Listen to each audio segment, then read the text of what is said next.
Go ahead. Yeah, so what American Dream is asking is in the body of the legislation, the text itself.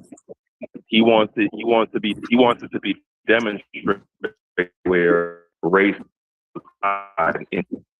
Now I'm gonna cite Your a three-fifths connection's bad, clause, and he's Haskell. gonna he y'all can Your hear me? connections, yeah, we can hear you, but it's going in and out. It's like, hey, I'm breaking up. Yeah, I'm contrarian, in mute a. Okay. Can you hear me? This All is right, I'm gonna this get is back. Brother Y'all Ray. go ahead. Okay, Okay, so contrarian, mute your mic. yeah, I feel sorry for you. The problem is then we need to read the Constitution. Who you feel sorry for? The three-fifths clause, Article 1, Section 2, counted three-fifths of all other persons, right? The slave trade clause, Article 1, Section 9, right, block Congress from prohibiting the migration or importation of such persons, right, meaning the transatlantic slave trade before 1808. The Fugitive Slave Clause, Article 4, Section 2, required that persons held to service or labor who escaped be returned to their enslavers. The Constitution is not colorblind. It's colorblind in its writing. It's not colorblind in its writing. That's the safest way I could possibly put it. But when Because there's not a lot of discussion of race. But I just said Fugitive Slave Clause, Article 4, Section 2. I'm answering because I know for Dream, I'm not really answering literally. I agree with you. I'm answering Dream because I'm kind of already trying to head off pause his response when we say that it's not. Because then what I've been in this argument with other people, and they'll say you can't find race in it. So I've had this conversation before, specifically about it. I've said what Chef said, I've said what you said, and then they'll go right back into race. And that's how I'm saying the word race or the colors and this, that, and the other, while you could say it's written, quote unquote, colorblind, like Reggie said, like Chef said, the Constitution originally in its practice was to protect a specific class of people. So in its practice, it was not colorblind. Hopefully I just said it a little different so we can have a better conversation. Well, what's up, Brother Reggie? Thank you, Brass. How you doing? The 15th Amendment does mention race, color, or previous conditions of servitude. On the face of the text, forbidding states to deny voting rights on this ground. So you can't say that it is not that the Constitution is in fact colorblind, because it in fact does mention connections to slavery, and directly the 15th Amendment says race, color, or previous conditions of servitude. So though they are giving certain rights, forbidding states to deny voting rights, but the Constitution is race conscious. That's a good word. I like the way you put that. That's a damn good word. I just know in the original 1787 Constitution, a lot of it is persons, other persons type shit. I'm not gonna say it's very misleading, but the overall tenor of the document is persons. They kind of try to get away from. Yeah, and go ahead, Dream. What you want to say, by the way? No, I want to see the problem with cherry picking arguments like Dream is doing. He's not looking at the laws preceding the Constitution, and he's not looking at anything after the Constitution. He's going to look at one document and then say that it is colorblind because he doesn't see race. But the amendments is part of the Constitution. If you want to argue the original Constitution, that's moot, because the amendments extend the Constitution and clarify their thinking. So this is a sensible argument, if that's what you're arguing. I just turned on. And the last thing I want to say. No, that's a good assessment, though, Reggie. That was That actually was you definitely gave clarity. That's hell yeah. The amendment showed that the Constitution is not color fucking blind, or they're definitely conscious of race. So I don't even know why we acting like it's just a pristine document without, acknowledgement of race and the issues of America. American dream. Yeah, y'all may want to pardon me, but y'all mentioned the 3/5 thing, and that's not in the Constitution anymore. What was the other thing? Because y'all seem to be mentioning stuff that's not even. Dream. We're talking about the original. The conversation was about the original document. That's what Haskell was discussing. Right, but the ruling that Clarence Thomas made was not based on the original document, but based on the Constitution as it is. And if he says the Constitution is not colorblind, say again? Are you saying, so you're saying not then? Your argument is that the Constitution is colorblind now. Yeah, and even the 3/5 stuff, even if we're gonna say the 3/5 stuff was based on race, it was for Black people's advantage. Like, Black folks wanted to only count as 3/5 back then because it was about representation in Congress, and they didn't feel that being slaves, that if they were going to be a slave, they shouldn't count as one person. They wanted to not. They wanted to count as less than one person. It was to Black people's advantage. So to use that and say it's racist against Black people is a little bit misleading. And I think that kind of goes for it. It was to the planters' benefit, not to the Black person. And what you're arguing about, it was that was insane. That was insane. It was to the You gotta let them. I'm learning from you, Chef. You just gotta let them go sometime. Let me just be clear. The South wanted Blacks to count, each Black person to count as one person, because they wanted more representation in Congress. So the South wanted their slaves to count as a free person. But the North's position was like, not if they're slaves. The North's position was either free them and count them as one person, so y'all get that representation. But unless you free them, they're not going to count as a full person, because you're not treating them as full people. And so that was the North's position, was they shouldn't count as a full person because you're treating them as slaves. But the South wanted. The South. Let me just say one last sentence. The South wanted their cake and eat it too. They wanted to have slaves and count them as a free person, and that's not fair. And that's what the 3/5 thing was about. So it was to the advantage of Blacks to be counted as 3/5 at that time. For who? Not for Blacks. For Black, yeah, because if Black people are counted as 3/5, it weakens the South, and Black folks wanted the South to be weak because that's how slavery ended. No, it was to the benefit of white men with property and power, and those in the North. That is an amazing reverse Udo there, American Dream. I never heard that one. Right. That's a good one. No one says I'm saying that. But everybody says that, Reggie. Reggie, what are you talking about, Reggie? What about it? No one says it's a benefit to Blacks. Okay, Reggie, then you don't know your history, bro.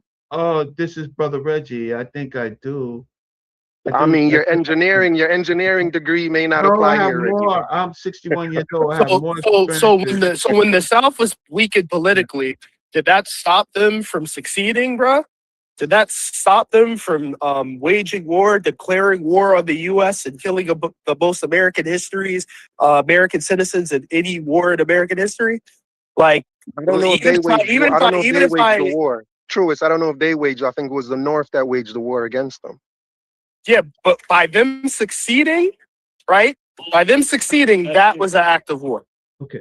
By who succeeding? Okay. Let me do you think this. the South won the war? Okay. No, I said by them succeeding from the Union. Succeeding. Yes. I thought you said succeeding. Yes, okay. They're succeeding did what? Succeeded.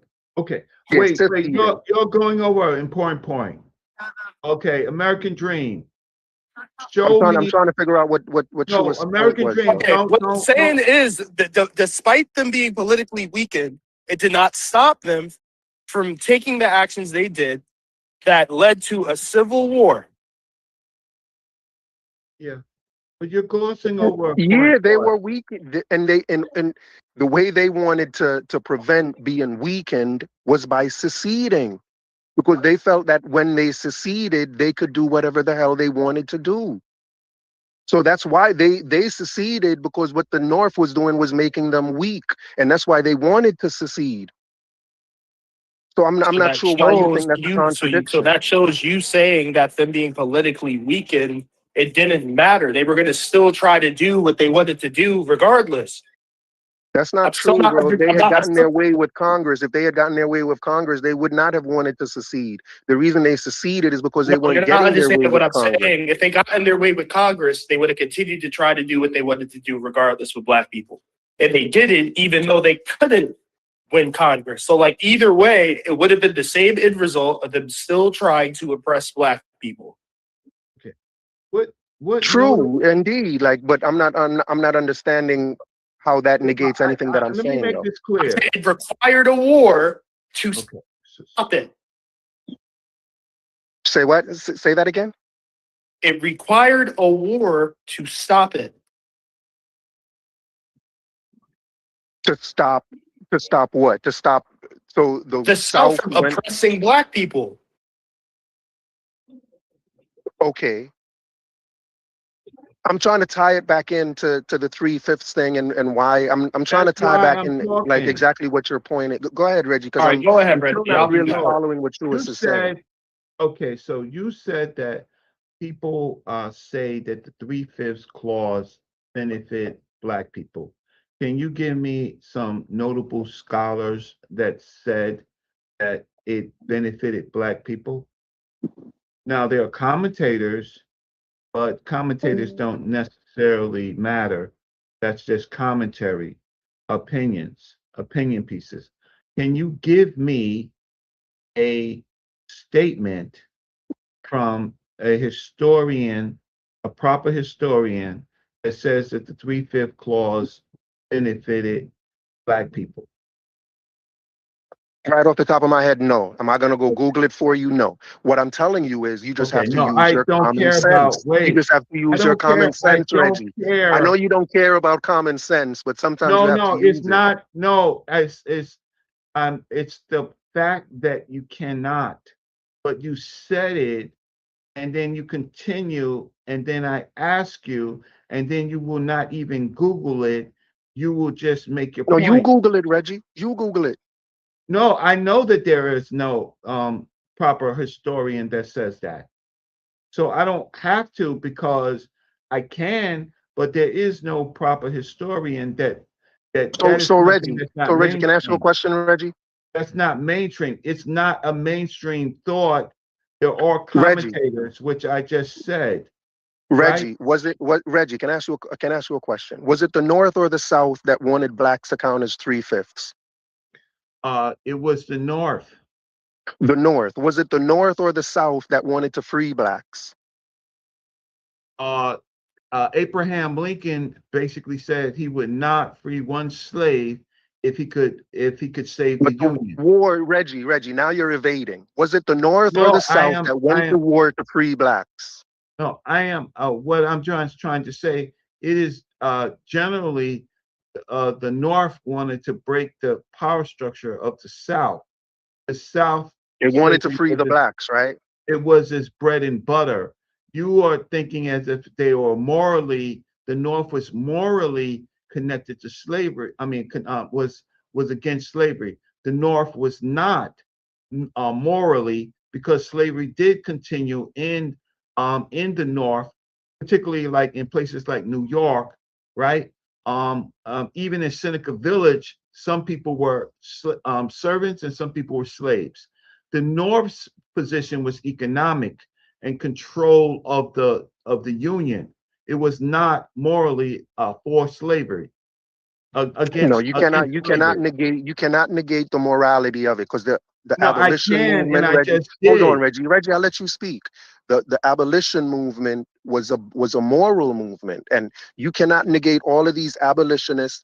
Frederick Douglass himself was an abolitionist, and for you to say these abolitionists weren't trying to end slavery on moral grounds is kind of is ridiculous, Reggie. Is one thing to say is one thing to say. Hold on, Reggie. Is one thing to say their economic stuff outweighed their moral want and slavery, but to say they had no more moral views towards it, you're just rewriting history, bro. Like, how would you explain Frederick Douglass? What you're doing is moving the goalposts. We're talking about government, right? We're talking about government, elected officials, federal laws, the Constitution. We're not talking about the populace. We're not talking. Bro, populace dictates what the government does, isn't it? What I'm saying, but Reggie, don't governments respond to what the populace wants? You think you think if someone gets elected, don't people that get elected because the populace likes what they're saying, or because they say they're going to do what the populace wants? Isn't that how government works? Often, don't you know the masses are asses? Have you never heard that? The fact of the matter is, there is the populace, right? And the populace has some sway. But what we're talking about is strictly government, legislation, constitution, laws. That goes into the Supreme Court. So if you wanted a win, you would try to go to the Supreme Court. The Supreme Court never had a case for the freedom of blacks, right, in its record.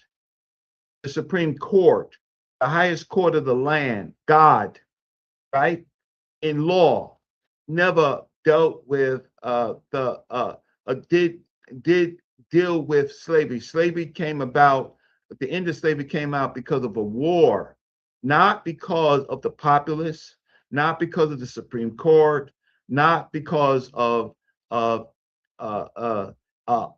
things that don't matter. So if you want to argue the populace and you want to argue the morality, even though there was some abolitionists, there were many abolitionists, still black people still had their place in American society, and it was not equal to white men with property and power. It was never equal. Being free is being free in a particular place or status, but never the same in the United States as the white man.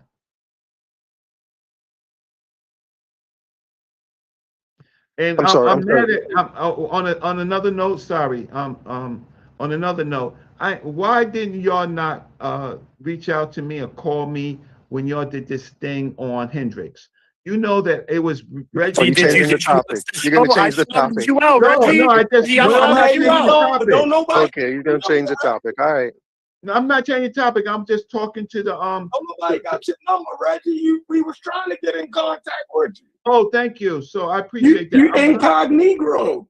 No, I'm gonna put Yeah, my Reggie, come on now. I shouted you out. That's the first thing I said when I did it, bro. Oh, I'm sorry. I didn't read that part, Truist, but Truist, thank you so much.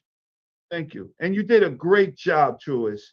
You did a great job. But what y'all didn't do is stomp on the fact that Scott Hendricks believes that astrology is scientific. But go ahead. So Truist, you my hero in this, boy. Look, man, you a chef, right? Even Brass. But I'm sorry to interrupt that. But I want to say that Scott Hendricks believes astrology, not astronomy, is scientific. But anyway, we get back to that. Sorry. Yeah, go back to your point, Reggie, where you were stressing the equality of America in its origin. When you was comparing white right versus black right. Because I think you need to repeat that. Because a lot of people don't understand that. That when I used to use this thing, say, when you ask the average person to close their eyes and envision an American, they never say a black man. They want to be a Chinese. I have asked many different people in I travel, what an American look like to you? They're not seeing you, Reggie, and they're not seeing Chef Rick, and they're not seeing Brass. and they're not seeing American Dream. Correct. They're seeing Barbie. They're seeing Barbie and Ken. What's the point of that, Stoopies? What's your point in saying that, Stoopies? The point in saying is that the images that are always put forth by this country of what an American is, from Little House on the Prairie to the white picket fence, it was not image of inclusion. It was of inclusion. That's what I'm saying. Are you denying that fact? That the image that is portrayed worldwide as what an American is not one that includes diversity. It may have changed in the last 10 years or so, or last 15 years or so. But prior to that, the image that was put up was the Barbie and Ken image. Am I wrong? American Dream. I think it depends on where you are in the world. From our part of the world, you may absolutely be right. But I think it depends on where you are and what America portrays. All right. Where in the world do you think that they portray an image of diversity? Who do you think they portray it? Since about depends on where in the world. Where in the world do you think they do that? You know, if you go to Asia, I don't think if they're if they're trying to promote America, for example, if they're trying to promote America, they don't just put white people up there. They promote their diversity, and so it depends on where you are really and who you are. What makes black people being known in Asia is because of our exceptionalism in the area of athletics and entertainment. Even so much so now that the Japanese in today's world is comparing black people to vulture mites. Right? Because they get the image of black people based on what they see, the entertainers and the athletes that live in fear now. Stoopies, you don't think that makes the Constitution racist, do you? But the Constitution was racist. Which part of it was racist? In the formulation of the Constitution, it was racist. That's why you had the amendments to the Constitution. To the three-fifths part, because I really want to flesh that out. The 3/5 thing is not racist, bro. If anything, it's not racist. It was put in place. I want to get back to how you're saying it, because you said it helped. Wait. He said it helped black people. So now you're saying it's not race-based, but you said it helped black people. So please, okay, it's not racist, but somehow it's not racist, but somehow it helped a race of people. So please explain. I said the Constitution is not racist. I said the 3/5 thing. I said the 3/5 thing. Let me be clear. Let me be clear. The 3/5 thing was not put in place to be racist against blacks. If anything, it was put in place to support blacks, to help end slavery. The reason they put the 3/5 clause in place is because they didn't want slaves to count as a full person. If slaves counted as a full person, the South would have more representation in Congress. They would have more representatives in Congress. The North didn't want the South. Compromise before. Go ahead. Let me just finish. I heard you say all this, but go ahead. Right. So I'm trying to explain why it was good for black people, because it made the South have less representation in Congress. No, and it when didn't. the South has less representation in Congress, let me finish, bro. Let me just finish my sentence. When the South has less representation in Congress, it weakens the South. And if the South is weak, that helps black people because it would be easier to. There was no Congress before the 3/5 compromise. There was no Constitution before the 3/5 What the fuck? What are you talking about? What do you mean there's no 3/5 compromise before that? What are you talking about? What I'm saying is there was no situation prior to the 3/5 compromise where a slave was fully counted, right? I never said that.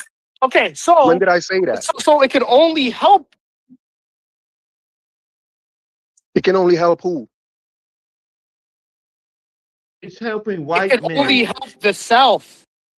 It can only help them. Why was the South against it? So why were they against it? Because they wanted them to count as a they whole. wanted it to count fully. They But wanted it Hold to count on. fully. If it They helped the didn't have it South, count at all. hold prior. on. I want y'all to be clear on the question you're answering. If it helped the South, why were they against it? Where No, the hell they weren't Brian's at? against it. They wanted it to count fully so they could have even more benefit. So they were Because against the 3/5 thing. Were they against the 3/5 thing, truest? Only folks, white control had nothing to do. Truest.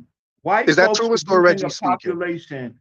White folks was using a population in the South of black slaves to increase their numbers. It had nothing to do with us. It had something to do with power White folks were doing structures what? in All right, the let me United read this. Let me States. read this. Before the 3/5 compromise, there was no single national rule under the U.S. Constitution because the Constitution had not been created yet. Under the Articles of Confederation, representation in Congress was 1 vote per state, not based on population. So enslaved people were not counted for representation in the same way. At the Constitutional Convention in 1787, the debate was about whether enslaved people should count toward a state's population for representation in the new House of Representatives. Southern states wanted enslaved people counted fully to increase their political power. Northern states generally did not want them counted for Did y'all not representation go over the Voting Rights Act? because enslaved people could not vote and were legally treated as property. The compromise was to count enslaved people as 3/5 of a person for representation and direct taxation. So like I said, the Constitution wasn't a thing before the 3/5 compromise. They didn't have slaves count at all because they didn't have a body for it to work yet. So when the 3/5 compromise is implemented, it only helped the South because in comparison to prior to that, there was nothing there. They got to count an extra body of people, even if it was only 3/5, but they wanted those people to be a full person. So they ended up compromising at 3/5. And it can only help their numbers compared to the North, who didn't count slaves at all. The compromise I'm trying to figure out how this hurt the South. How did it hurt the South and help black people? Because they wanted, because they didn't get as much representation. If you're counted as 3/5, that So means what? if you have, what do So you mean what? for what? Because, bro, if each person, hold on a second. Even if it didn't 3/5. count as a full person, it's still Let's think about the logic. It's if you're establishing a House of Representatives, you're establishing a House of Representatives that's based on population. If the South is able to say all of our slave population should count as a part of our population, that gives them an unfair advantage in the House of Representatives, right? So, but in order to appease the South and give their slave population some representation, but not create an advantage that is that the North would have a particular issue with. That's why it's called a compromise. At the end of the day, the South still got the advantage because they was able to have an entire population of people that couldn't participate, but a part of their representation was still included in the ability to create the House of Representatives. So it only stood to benefit the South, like with the compromise. Regardless, the advantage was always like, we want these people that won't be allowed to vote. We still want them represented. Right. So to say that benefited black people at all, like that doesn't make any sense to me. And I think even weaken the South. Did it weaken the South? Hell no, it didn't weaken them. Hell no. Hell no. But if we're gonna be clear about the language, when you say it wasn't that the 3/5 compromise was racist. The 3/5 compromise was the result of racism that already existed. Like the 3/5 compromise was a symptom of racism, because we talking about the straight dehumanization of a people based on race already. So it was a symptom of racism. Dream, what you're doing is you're saying because they weren't as powerful. No, wait. I want him to. You're asking are you asking during chattel slavery who were the racists? Is that what you're asking? No. You said the 3/5 compromise was a symptom of racism. Of a racist system. Yeah, it simply was because the racist. Like, who was South, the racist part? Was it the South being racist or the North being racist? Who do you think? Who do you think? Was it? Who do you think? The I South. said a racist system. No, like racism, it persisted in both the North and the South. Like But you, more you in the like that's South, right? But more in the South than in the North, right? it doesn't matter where we were. The system, It was because more in the again, South than in the this North, is right? the people in the North still agreed that black people were dehumanized.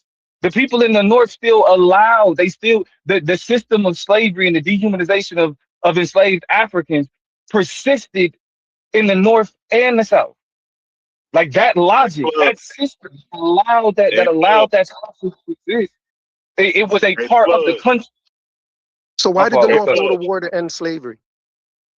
Hey, hold on, real quick, Dream Plug. I don't know if you might have just hopped in, but the genesis of the conversation was Clarence Thomas asserted that the Constitution was colorblind, and I brought up the 3/5 compromise to say no, racism is codified into the Constitution.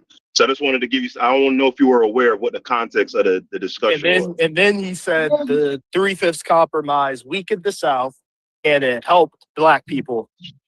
And I'm saying it did none of those things. It didn't weaken the South just because it didn't make them as powerful as they would have been if they were able to get off counting a slave as an entire person.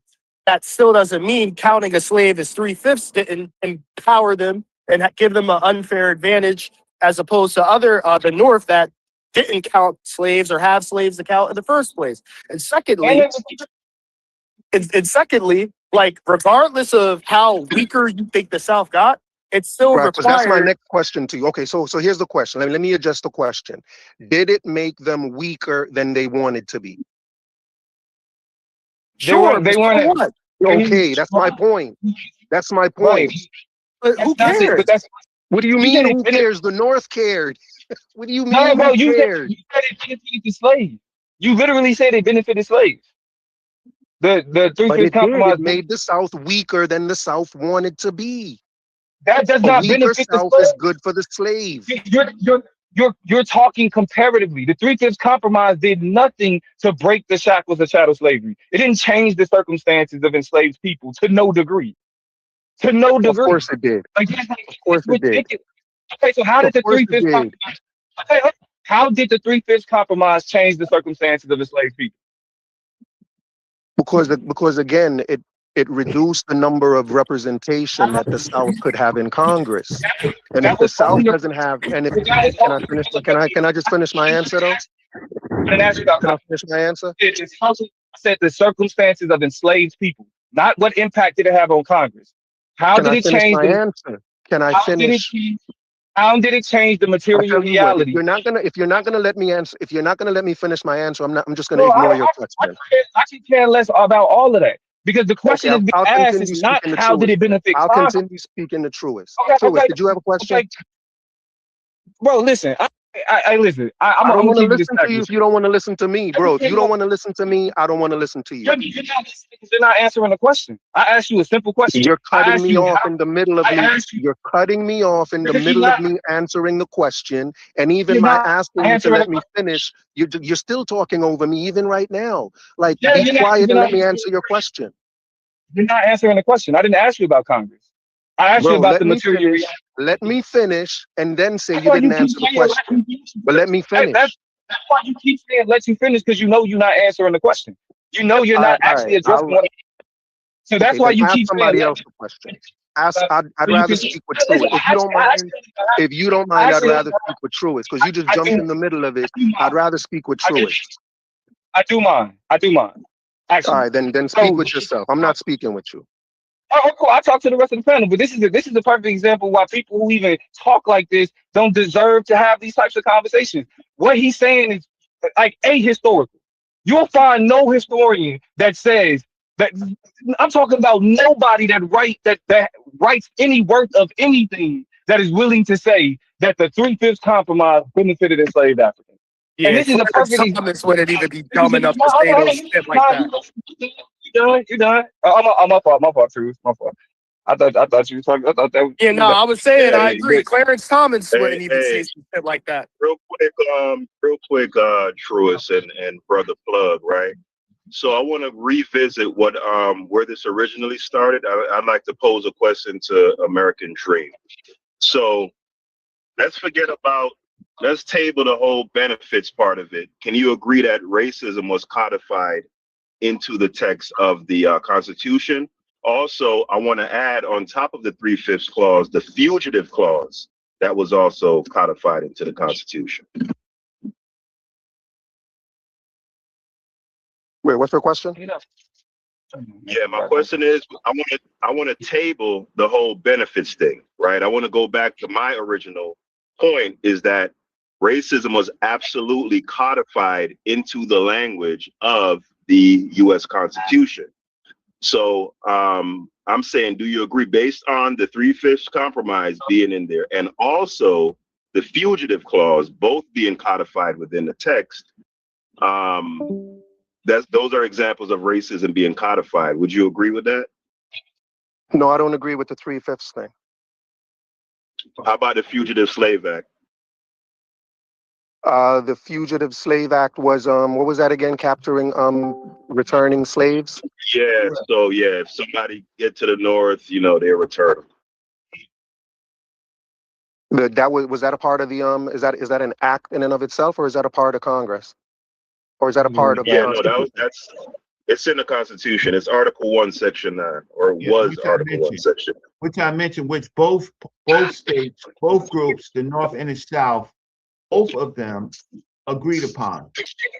So for the Fugitive Slave Act, if a slave was found in the North and proper papers were served, then the North would have to release them back to their slave owners, no matter if they had some freedom in the United States. So Haskell is right for bringing up the fugitive slave law. So let's narrow it down. The fugitive slave law was part of the laws of the United States. It is not colorblind.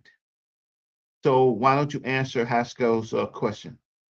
Well, I thought I already addressed that, Haskell. What's his name? Clarence Thomas was speaking about the Constitution as it exists today. That fugitive clause is not a part of the Constitution anymore. Like, I don't understand why Yeah, you're but when like, you, the minute you do that, let me just finish my statement. Let me just finish.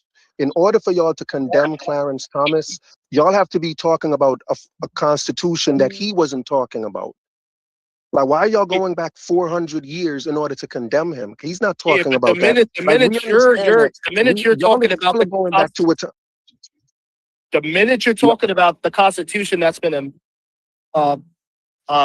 today, right, over and over again, you are conceding that the original Constitution basically codified language. Then you're conceding that in your statement. I'm conceding what? That the original document has racially codified.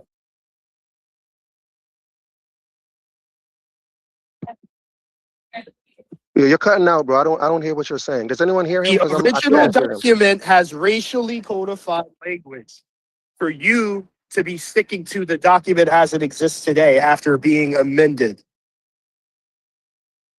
Of course, you had the 14th Amendment, the 13th Amendment. That's what we've been arguing with you for the past hour. What we're arguing about is whether or not what Clarence Thomas said was true or not. But Clarence Thomas is an originalist. No, he's not. Is Clarence Thomas talking about the original Constitution or the Constitution as it is Clarence today? Thomas is known as an originalist. That's correct. Okay, hold on. Listen to what I'm asking you, Truett. Clarence I'm asking you a very Thomas simple question. Wait, ask him doesn't know about that Clarence Thomas is an originalist. Hold on, bro. I'm asking a simple question. Is he talking about the Constitution as it exists when he says it's colorblind? Is he talking about the Constitution today or when it was first drawn up? Based off of knowing his position, I would say yes. He's talking about the original document. He's an original. He's an original. Were they using? Hold on, but he wasn't. Hold on, they weren't using the original document to make the decision they just made, though. So why would he? I never said that. I'm talking about. Hold on. Let me finish my statement. He's using the Constitution as it's written today, they're using that to make their decision. And he said it's colorblind. So why would you think he's talking about an older version of it, Because which he is went not the further and version he they're said he using? doesn't think they did enough because he wants to roll back what they decided even further because he's trying to get as close to the original document as possible. He doesn't think who did enough. He doesn't think who did enough. So, American Dream is What did he say? Clarence Thomas is against progressivism. That means that when you talk about the Constitution today, the changes in the amendments that we've seen are like literally stem from progressivism. And what Clarence Thomas is arguing is that those changes are actually antithetical to the core of the Constitution when it was written. So, of course, he's not talking about what the Constitution looks like today, because he would argue that the interpretations of the Constitution today, the openness of it, all of those things, are actually counterintuitive to the core of why it was introduced in the first place. Like that. You were asking me, Reggie? Reggie, were you asking me something? Real quick though. Even though Reggie, were you asking me something, Reggie? Hey, Dream. Even though Clarence Thomas is an originalist, to be fair, he doesn't specifically mean being an originalist doesn't mean 1787. Originalist means literally original adoption of anything. So he could necessarily be talking about 18. He could be talking about the 14th Amendment in 1868. He could be.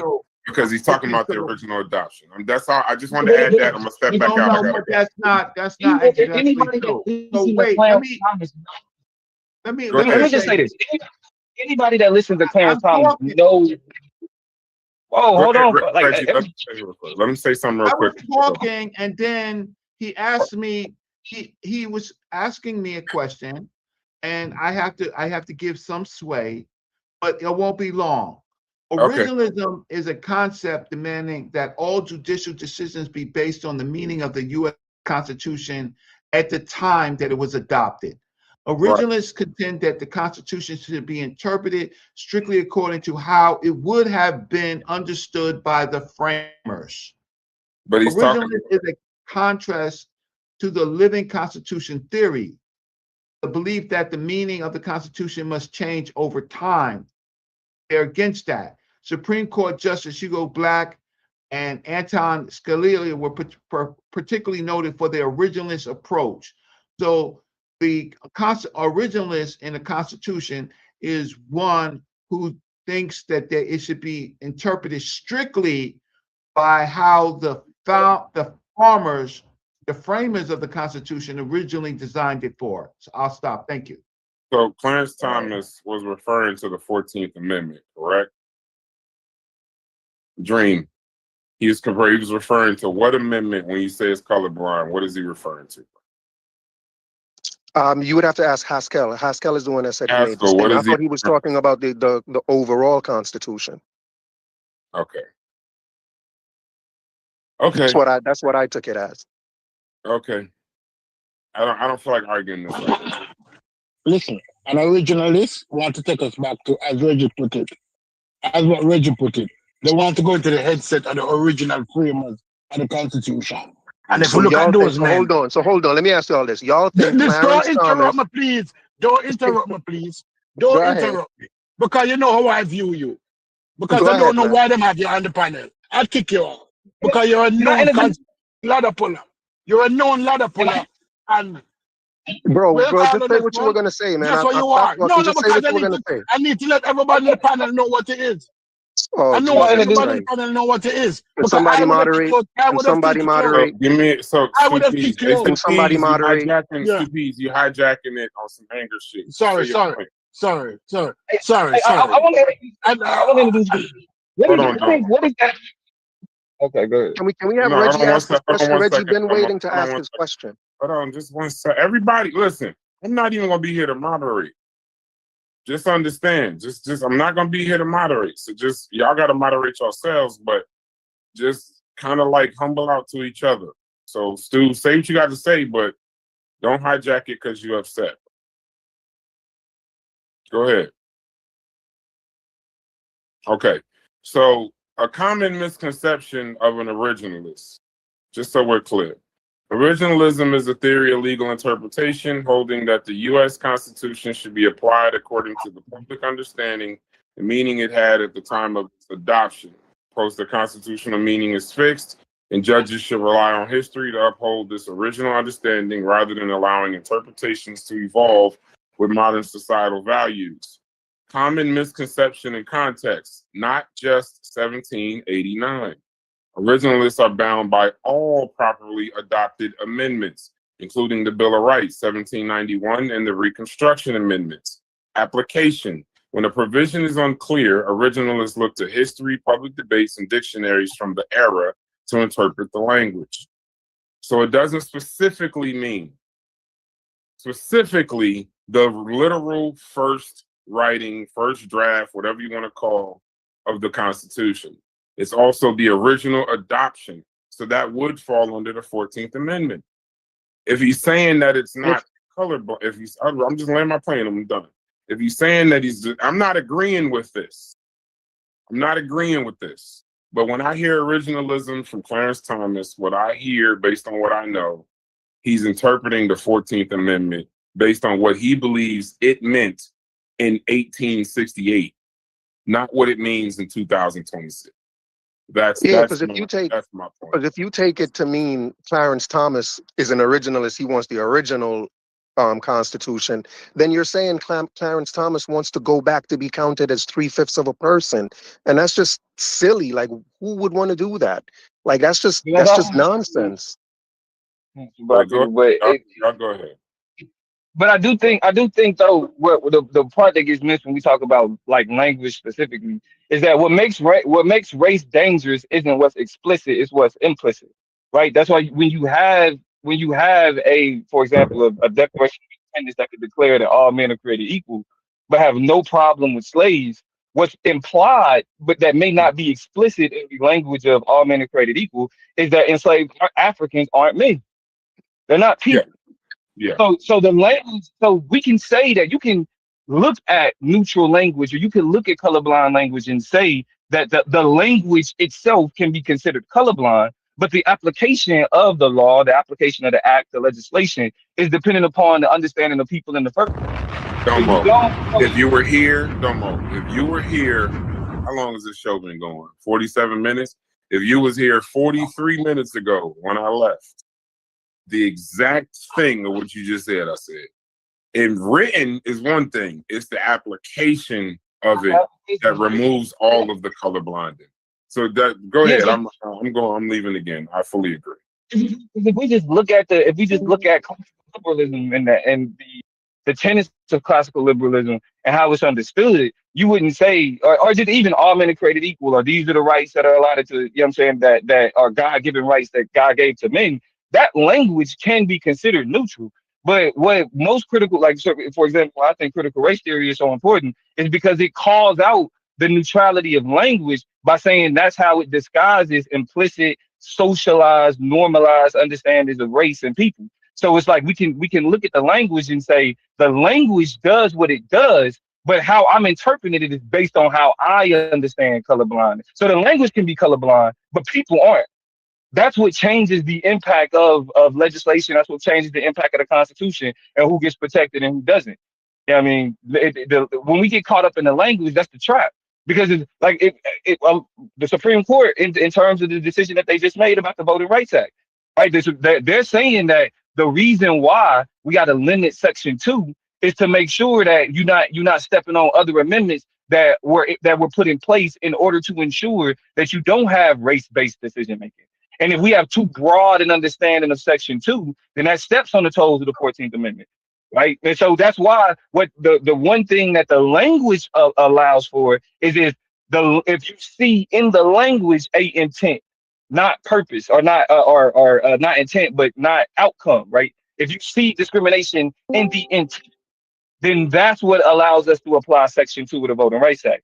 But if language isn't there, if you can't find something where it says that specifically that this goes against Black people, right? Not just the outcome, but the language that drives the in this case the drawing of the map, then that's what allows for racism and discrimination to shape how these maps are done by using neutral language of partisanship. Right? Because the Supreme Court said it doesn't matter if a gerrymander disenfranchises black voters as long as that gerrymander is done for partisan reasons.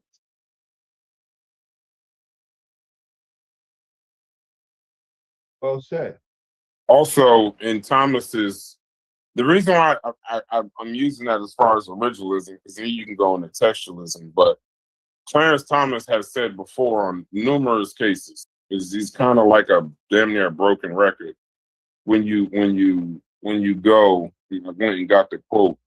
And this is not to say this ain't doing the right and wrong. It's just, this is like, just some of this is political and it is what it is. But in Utah versus Streif, 2016, in Thomas's majority opinion, we are guided by the original meaning of the Constitution as it was understood at the time of its ratification. So the 14th Amendment, that's 1868. So he's not you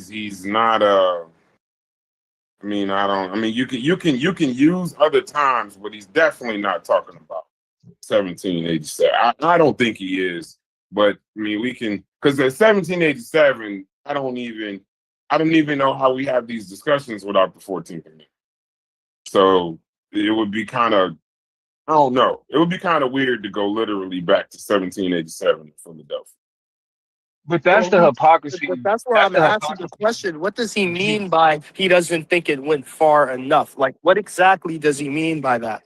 He's saying, based off what he's saying, is that the maps in the United States on both sides of the aisle are being written explicitly and being changed explicitly because of race. And he's saying that you can say the ones that are saying they're doing it for socioeconomics and driving too far to get to the polls and not enough polling stations, even they're doing it for race. And the ones who are blatantly just saying, like Louisiana, we created a second district specifically because of race, because the black people in Louisiana, their voting power is being diluted. So we just created a second district specifically because of race. He don't agree with none of that. Yeah, but if what they just voted on stopped that, what is he saying needed to happen further than this? Well, it doesn't necessarily.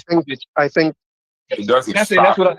It doesn't. Just so we're clear, that's why I wanted to do the show. It doesn't stop it. It just makes it harder to prove the discrimination. That's all. No, Josh, doesn't it? I hear that, but I thought it stops the race part, and now you have to prove. It doesn't stop it. No, it doesn't stop it. It doesn't stop it. They have to prove. Now they have to prove it. Yeah. The majority discrimination, but not race-based, right? Truest. When he says they could have gone farther, what he probably means is they could have just stopped it. What do you mean by that? What do you mean? They could have just said you can't bait, like, because if they can draw up these maps and prove that, if they can prove that the reason that it's that doing it according to race is warranted, if you can prove that making these lines based on race is warranted, if you can make a case for it, they'll allow it. But what he's saying is they should have went further and not even allowed it, even if you can prove race is more specific than general discrimination, right? So that's what I'm saying. It seems as if what they did was against the idea of race specifically, but if you can prove like a more generalized discrimination, that is something that they'll be in favor of.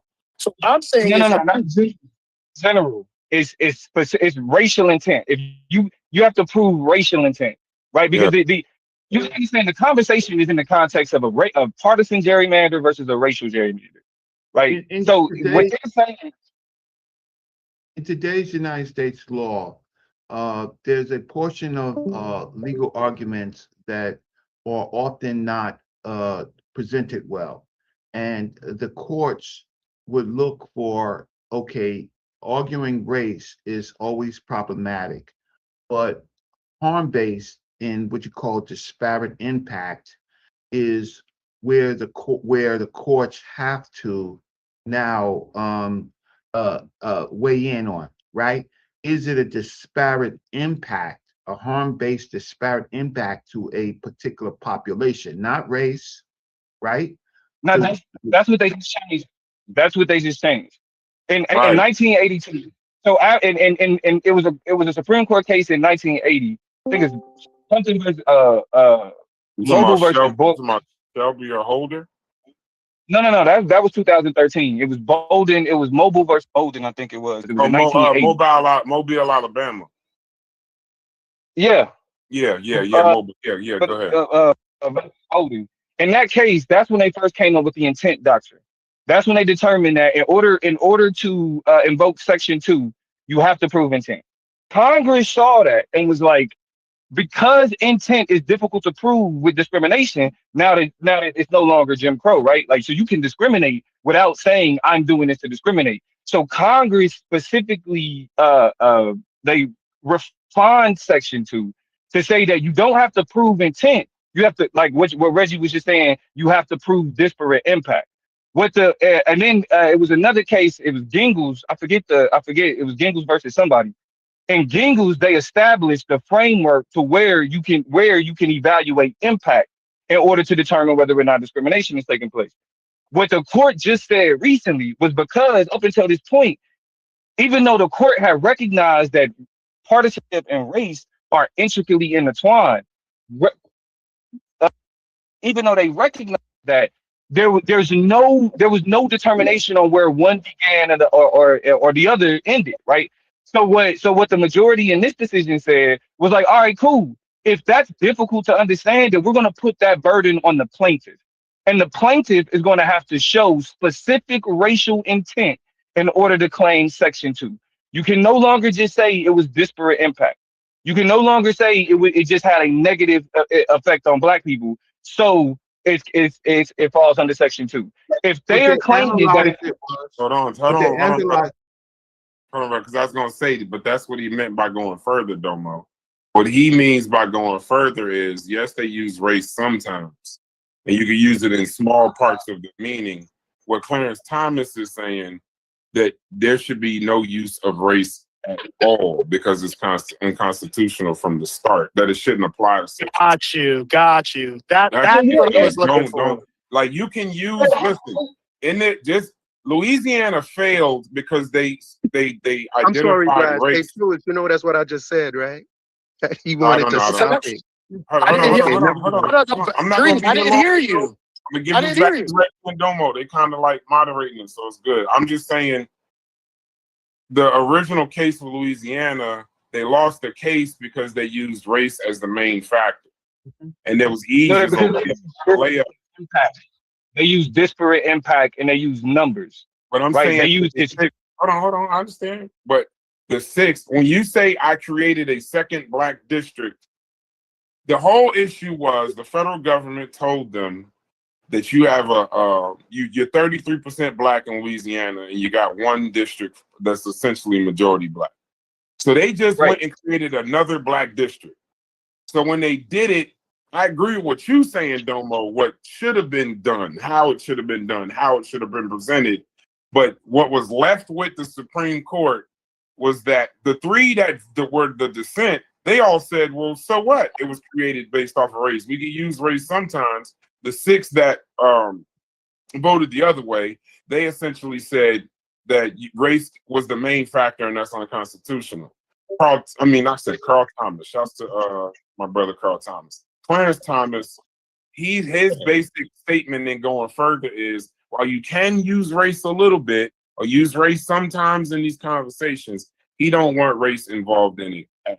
Got you. So what this made it harder to race. Like he wants to remove race altogether. And that's where Domo, that's right. And that's where Domo is coming in and saying is like, if you remove race completely, you're essentially gutting the Voting Rights Act based on its inception. And if you look, Holder, Brennan, you're getting a lot of protections.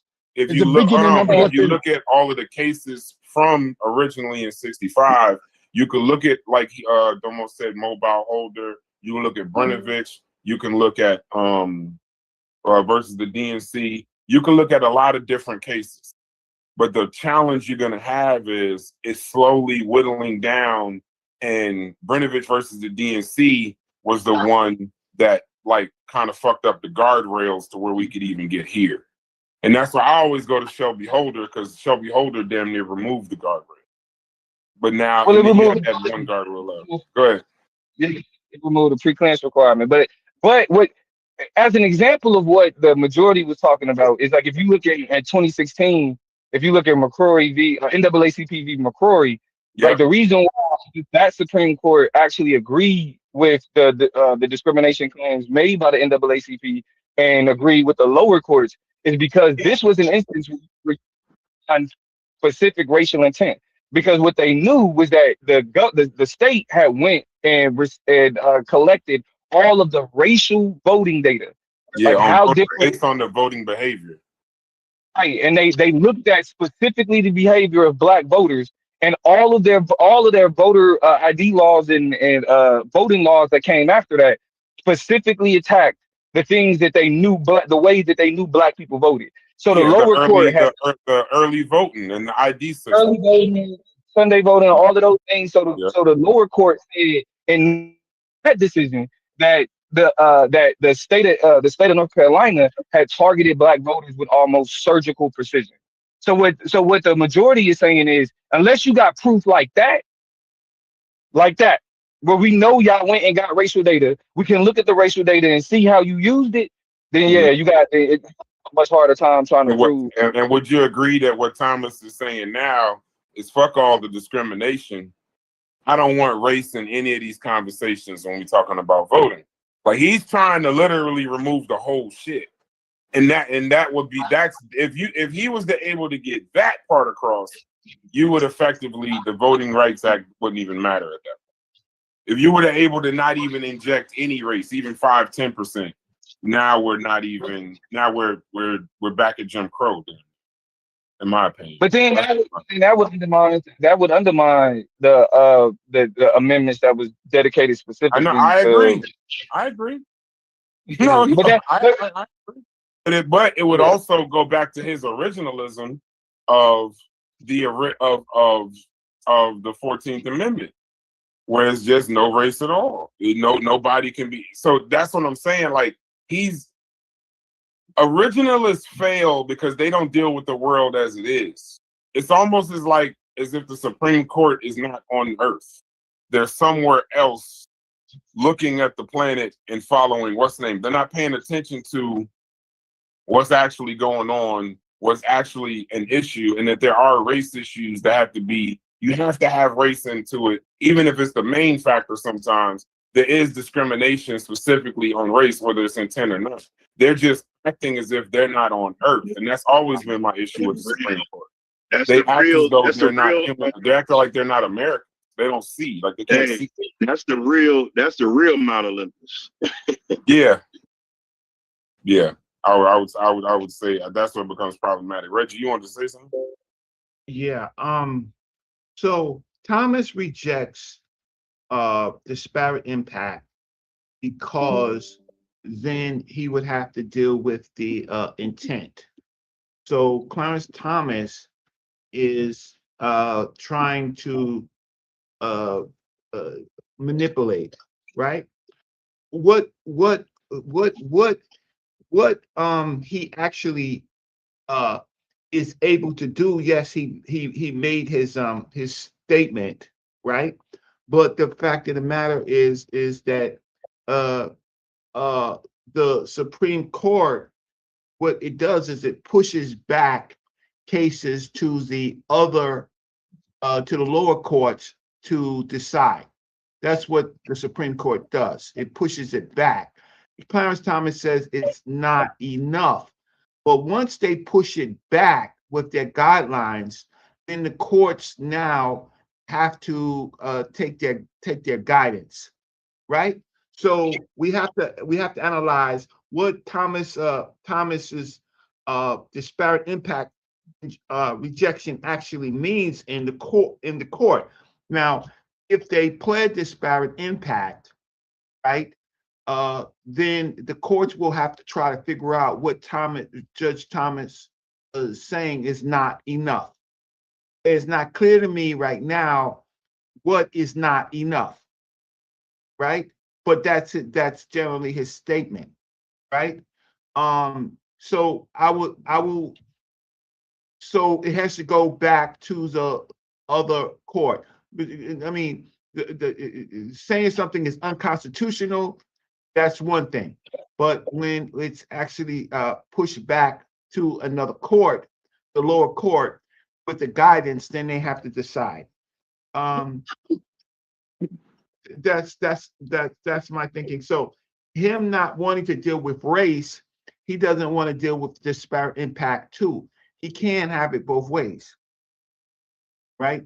And so the courts will have to decide, and then it becomes what you call states of that particular ruling in that particular state. So for now, I have one other point, but I'm gonna leave it right there. But him wanting a colorblind constitution, he can't have it both ways. He's a very manipulative judge because he doesn't want race, nor does he want disparate impact.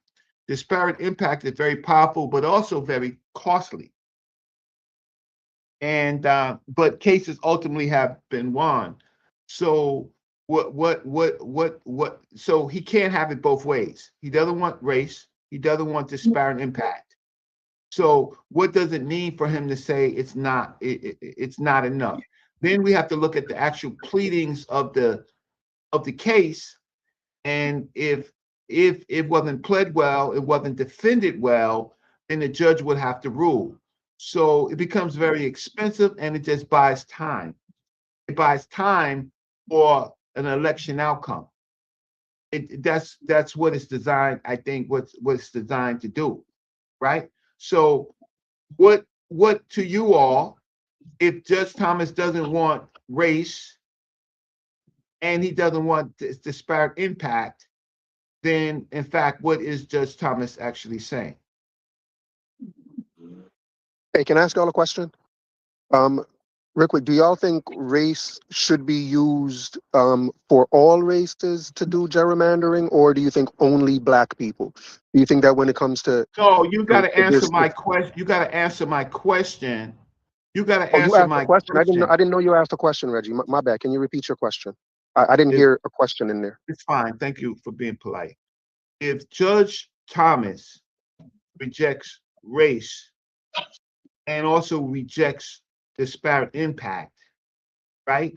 Then how do you think that the court should rule?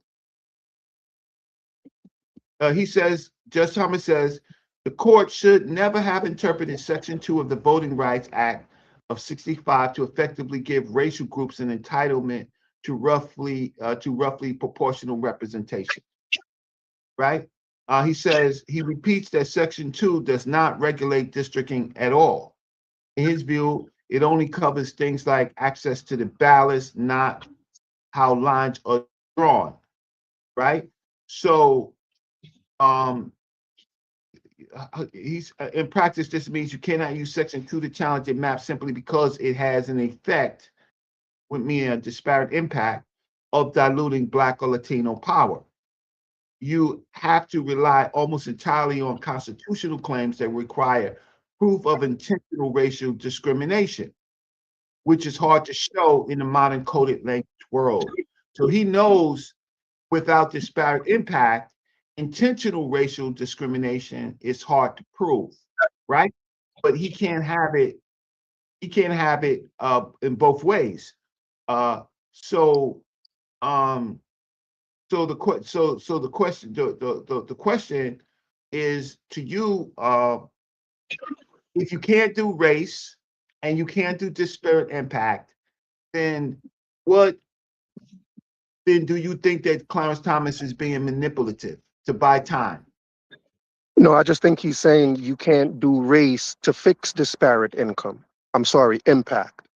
Like if there are disparate impacts based on race, for example, you can't use race to fix it. Like You can't use race you can't use race against racism, I think is what he's saying.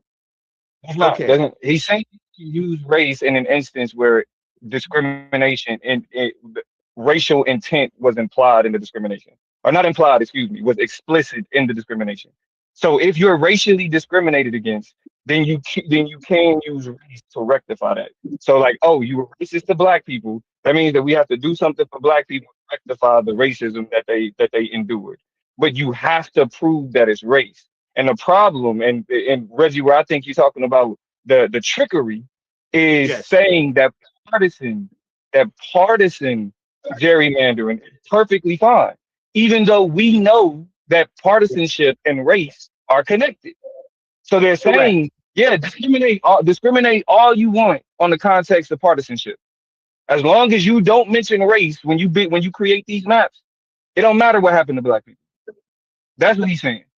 But when he talks about not going far enough, like Reggie just pointed out, he's saying. I don't even think we should be evaluated based on building maps in the first place. Because Section 2 doesn't mention anything about building maps. It mentions accessibility to voting and being inhibited in voting. Right. The Voting Act, Section 2 of the Voting Act rights are focused directly on discriminatory results, right? Because modern map drawers learn to hide their intent, right? So Clarence Thomas knows that modern map drawers learn to hide their intent. So the only way to blow that up is disparate impact, right? So what it is manipulative, is buying time for a particular election to muddy the water, right? For a particular election result. So so we will see generally what the outcome is when they actually kind of rule. Hey Reggie, can I ask you a question, Reggie? Do you think every disparate impact is because of racism? Do you think that every racial disparate impact is because of racism? No, because the disparate impact deals with other issues like pollution. It deals with other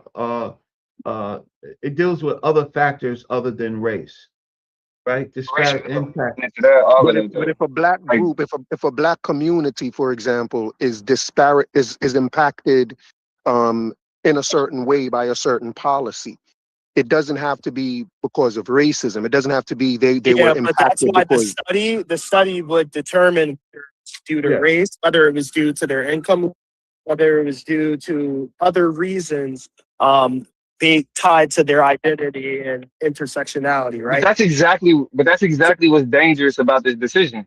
It's like now they can do this. They can do this exact thing. Even though we know that if you look at income, if you look at environmentalism, if you look at where people people end up, like they can do exactly what?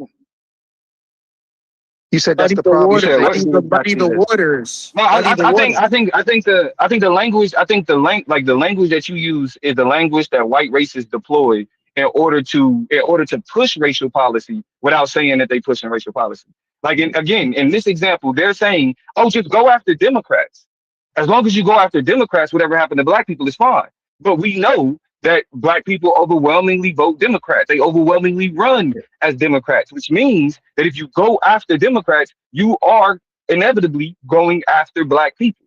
Like that's based on what we know about these social relationships. So what this case does is it allows them to play the game that people who like to dismiss racism, people who like to dismiss racial oppression, the game that they play. They use the fact that racism is most dangerous when it's implicit, not explicit.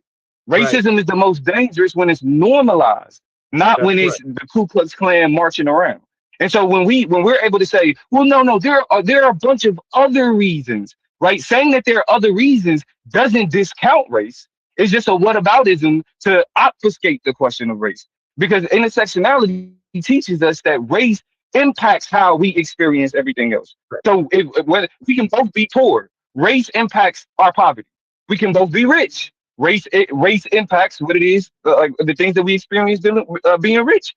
So at the end, so when we attempt to say, well, no, we can find things, we can, yeah, you can explain those things away, but to say that to explain away race in a society that literally the original social identifier is the color of your skin, and that shapes how we understand how we engage each other. So then turn around and say, well, no, I can find ways where that's bad faith. It's disingenuous and bad faith, and it's specifically used to create policies that create a disparate impact, and then give those same people an excuse to be able to talk past the impact that they created because they got another thing that they focus on. So it's time based. What we should be asking is, what is the fix of it, right? So it would the fix would require new federal voting rights legislation, right? For Congress to pass Modern Voting Rights Act, right? The other thing it would require would be states to create stronger state level voting rights acts, right? And many states are actually trying to do that, to definitely within the state ban racially discriminating districts and voting rights. But the problem is, of course, the voters, right? And the lobbying and the voters. All of this takes time and it's very expensive, right? So other issues is that new constitutional intent claims can be brought up, right? So what Clarence Thomas is doing is he knows that there's a corrective process, right?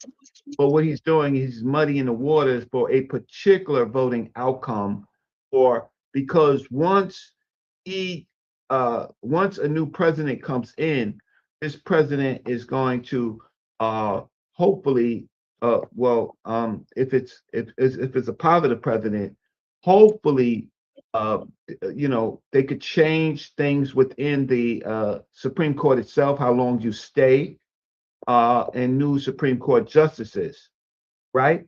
So what he's just doing is he's taking advantage of a time frame, right, as a manipulative process, right? So remember, states have their own power; they're part of the union, right? And other litigants can file other cases. So we do know that ultimately, depending on the composition of the case board, and the composition, that this is temporary. But it's important enough to get who Clarence Thomas picks, who they pick as elected officials in office, in the scheme of what is happening right now, whereas the Democrats seemingly have enough energy to weaken Republican voters. Vance won't be a candidate. Trump won't be a candidate, right?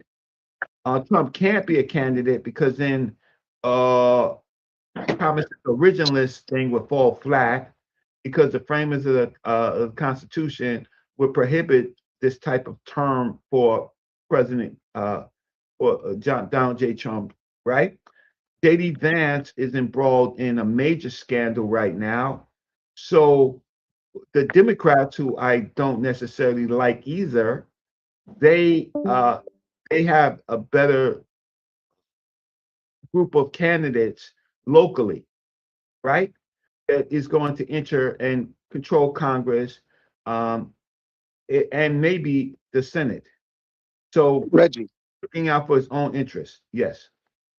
let me ask you and Domo a question, if y'all can bear with me. Do y'all think that do you think it's a good idea that the court said that they have to prove that there's racism involved? Or do you think that people shouldn't have to prove it? They should just make the claim and redraw the lines? Or do you think it's a good idea to say you got to prove that there's racism before you redraw those lines? Do you think that's a good ruling? You got to, first of all, we already have a law, right? We already have a law. So it's not whether or not it's enforcing the law. right? So we already have a law, so he can't have it both ways. So we have a law against discriminatory use of mapping. We already have a law, right? So what he's trying to do is he's trying to find some loophole or wiggle room, but where he's trapped is because he rejects disparate impact, right?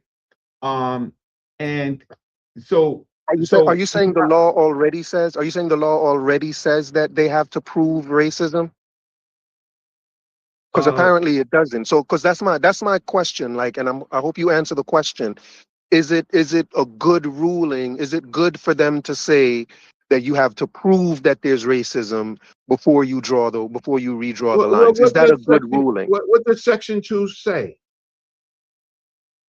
I'm not sure. Okay, so right. So Section 2 is a core part of the Voting Rights Act. Until this court started cutting it back, was used to stop voting rules and maps that discriminate against people because of race, even when the law doesn't say black or white on its face. So to ask me that question and then to say that you don't know what Section 2 is, and I say that there is a problem with Thomas manipulating Section 2 when Section 2 is already enough, right? And then rejecting disparate impact, which would strengthen the laws on under Section 2. Then what I'm saying is being But 6 of the justices disagree with you, Reggie. 6 of the justices seem to think Article 2 doesn't go far enough. Like, if it went far enough, why would 6 of them say you have to prove that it's racist? Why would 6 of them rule against to change the rule if there was already a rule? Okay. Remember, there's also state voting right acts, right? Ultimately, at the end of the day, states can file a suit against the federal government, right? And so what he's doing is buying time. Doesn't matter what the justices say now. It ultimately says what I'm going to do is muddy the water and force states to, in fact, and states are very protective of their rights. That's why we have a union. We're going to force the states to spend more time and money on this for an immediate purpose of a particular election time period. So it doesn't. So you do have to understand the Supreme Court sometimes says something is unconstitutional. Sometimes they give guidance, right? And they say it's not enough. So the lower court has to say, well, what is enough, right? It's just time and money. Reggie, right? let me ask you a I question. mean, I hear you, Reggie, but you still ain't answer the question, though. Maybe Domo will answer the question, but go ahead, bro. Whoever wanted to ask I the don't question. understand. Hey, Reggie, I did answer the question. Reggie, let me ask you a question. Just because 6 of the justices, No, my question was, do you think Supreme Court, it's good? Do you think it's good that they said you have to prove racism before you redraw a line? Do you think that's a good idea? Or do you think people should not have to prove racism? well, he can't have Justice Thomas can't have his cake and eat it too. He I just can't want to know your deny opinion, race. bro. I just want to know your opinion. Do you think it's good that they said you have to prove that there's racism first? Or do you think, no, people shouldn't have to prove that? No, you have to. There's 2 ways in which to prove it. By particular instances, right? Events, institution. And then you could prove it by disparate impact. But he's rejecting both. He's rejecting both.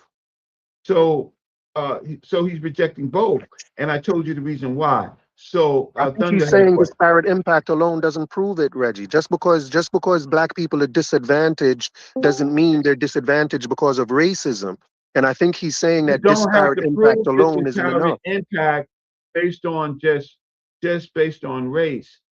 That I don't think that you understand the disparate impact doctrine, right? you're bringing You said race you can have into it. disparate impact. You said disparate impact is not just about race. No, I agree. I said that There's some earlier. disparate impact based on gender, disparate impact based on a bunch of stuff. Correct. But if there's disparate impact based on race, if black people are disadvantaged in a certain way, it doesn't necessarily mean that it's because of racism, because people were being racist against them. There could be other reasons why blacks are disadvantaged in a certain area. And I think that's the point they're making, is just because people are disadvantaged and they're black doesn't mean it's because of racism. And you can't just assume that. You have to prove that it's because of racism why they're disadvantaged. You can do it by particular events and particular outcomes. And you could do it by disparate impact. In this particular case, you could do it both ways. Vulcan Society versus New York City on discrimination. They proved both. They proved both racism, racial intent, and they proved disparate impact. Again, I said state laws have a power. They have their own voting rights. So I said again, states now can deal with it upon themselves, and it would be a state case versus an individual case. But I said all of that. Reggie, let me ask you a question. But under the 14th Amendment, though, just so we're just so, equal protections. I was about to get to it. Let me work with them. okay, good. So Reggie, do you believe in discrimination? Number one, good afternoon, Reggie. How you doing? Good evening, rather. Good afternoon, Thunder. All right. What's up, Dad? Hello to what you, up, sir. Truist? Hello How you to doing, you, brother? sir. I'm good. Good I'm evening. great. Good evening. Good evening. Reggie, how do you feel about discrimination, Reggie? Hold on, Thunder. Hey, Thunder, before you start. Did you see what Brad said to us did the up in them early? I saw Reggie. See, Reggie. No, Reggie that was an old show. No, I'm talking about it was on a this show. channel. Yeah. No. Brad and Truist recap what happened last night on Community of Skeptics and Pseudo Killers. It was classic, but go ahead, do your thing. So I saw it was scheduled, but I had we had an IRS problem at where I work, man. So I had to tend to that all day, pretty much. But I'm just not getting home. But Reggie, how you feel about discrimination, Reggie? You think that discrimination is acceptable in some cases, acceptable in no cases? What you think? It's a what in some cases? It's what? What's the word? Discrimination. Is discrimination acceptable to you in some cases, most cases, or no cases? Discrimination is acceptable in no cases. All right, good. So, as it relates to, let's just say black people, do you believe that black people should get preferential treatment because they're black? No. All right. Do you believe that black people should have district maps drawn because to favor them because they're black? Yes. I'm gonna say that black people have no power to do that. Hey, Reggie, do you have a problem with black people getting preferential treatment in the form of districting maps to favor them? I believe that black people have already been disenfranchised, and black people are trying to get a level playing field. And so you ain't going to answer that. the courts and the states, based on a particular election, all redraw the lines for their purposes. Right, so I don't think that black people are getting I don't think that black people are getting preferential treatment. No, you don't have to think it. We don't care what you think, Reggie. They said that they were. Virginia stated in the Supreme Court case that not Virginia, Louisiana. So stated in the Supreme Court case that they made one district. They admitted to it openly. We created this district because of the large proportion of black people in this district.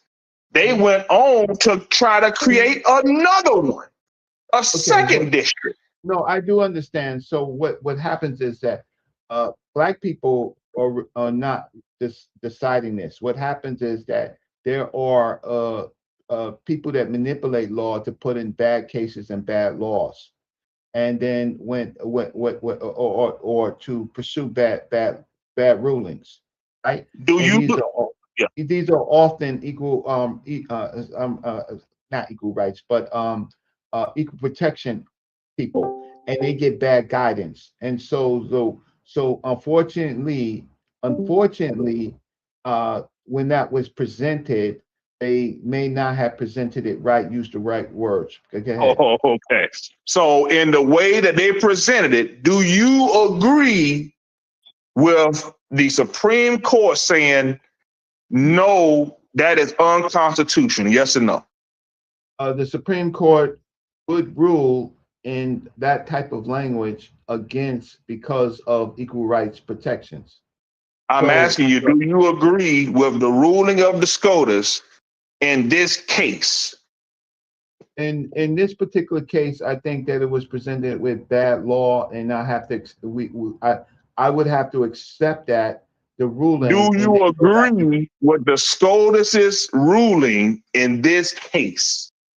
Okay, so that's an unfair question because I don't agree with the ruling of SCOTUS. If you want to be all precise and stuff like that, right? The Supreme Court has never ever really dealt with the issue of black people in the United States. So you believe that black people should? You believe that black people should have preferential treatment in the form of districting maps across the United States of America because they're black? You believe in that, Reggie? No. Okay, good. So that means you support the Supreme Court's ruling, then, right? No, because I've read Attorney Ogletree, Charles Ogletree's, which I don't think that you have read.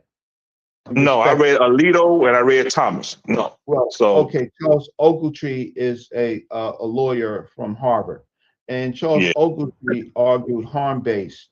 So the question is that most people do in our reparations issues is that you can argue harm-based reparation. You can't argue race. You're going to automatically reject it. You can argue harm-based. So Ogletree is saying that black people should get reparations through districting maps? Based on if they can prove harm. Not discrimination, not necessarily discrimination. That's too weak. Not necessarily due to disparate impact, but based on harm-based reparation. So you're saying that the districting maps was causing harm to black people in Louisiana. That what you're saying? Correct. Yes, correct. Oh boy. So there ain't nowhere in the world that would have. So how do you believe Ogletree could have proved that a map is harming black people? Yes. So if within that map, those people do not get the resources, right? And that their voting is diminished, right? If their voting is diminished, what do you mean that their voting is diminished? Break that down. Voting is diminished without the redrawing, like that's harm-based, right? If their voting choices are diminished because of the mapping, that's harm-based, and they can go to court for harm-based. So black people should be able. So black people should be able to be in charge of who gets selected as the representative. That what you think? No, that's not what I'm saying. What I'm just trying to say is that what I am just trying to say is that if the mapping, right? If without the mapping causes harm, right? And then it would be it would be the issue would be to raise harm based.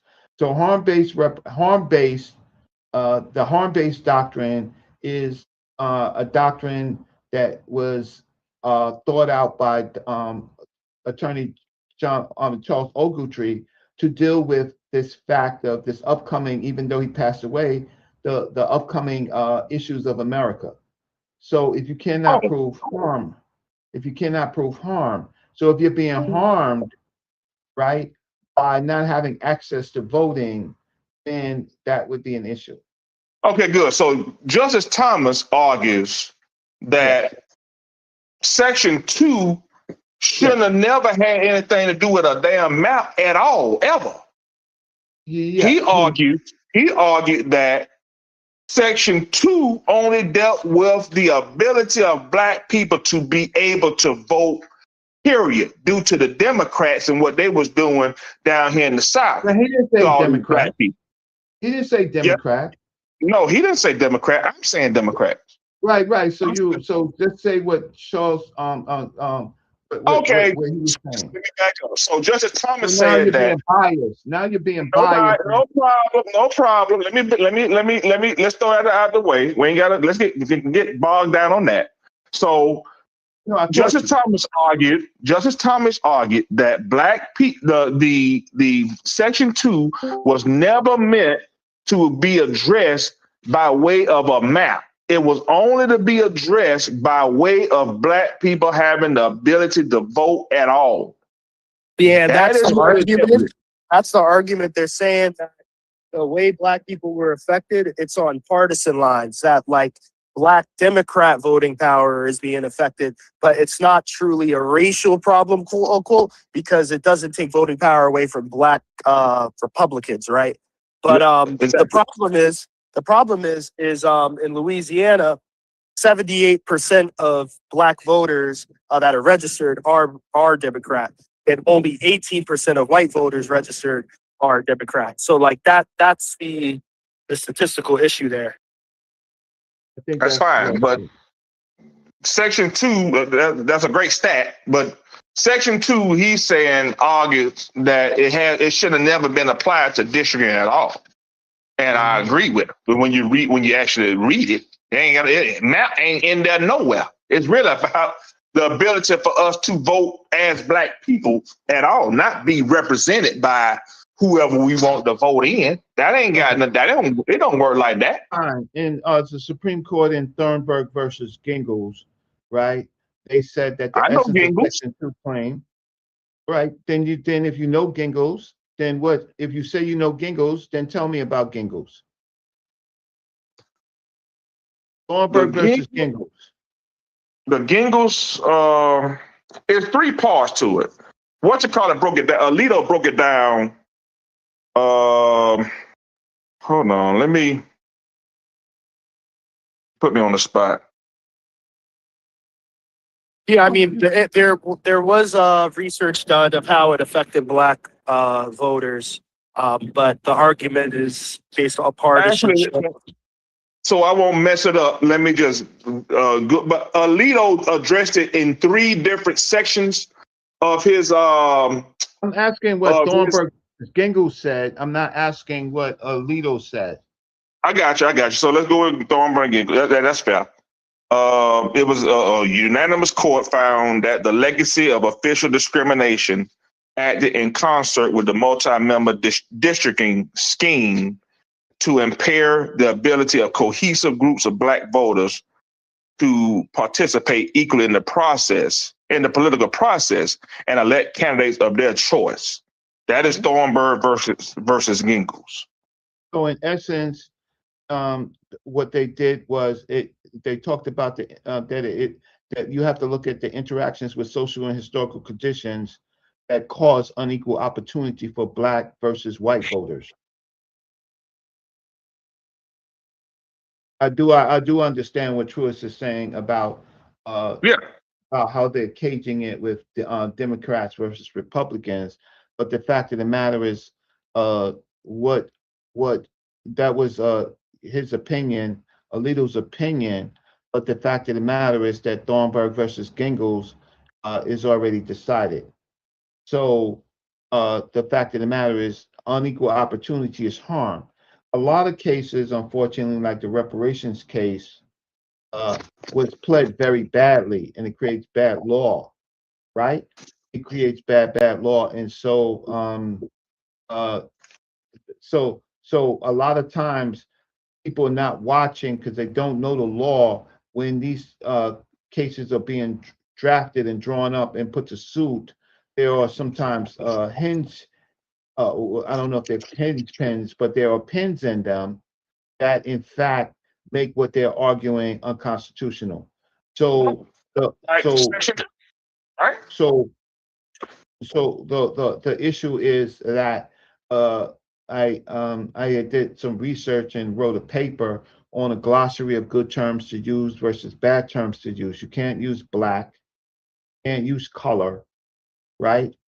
You have to use harm-based.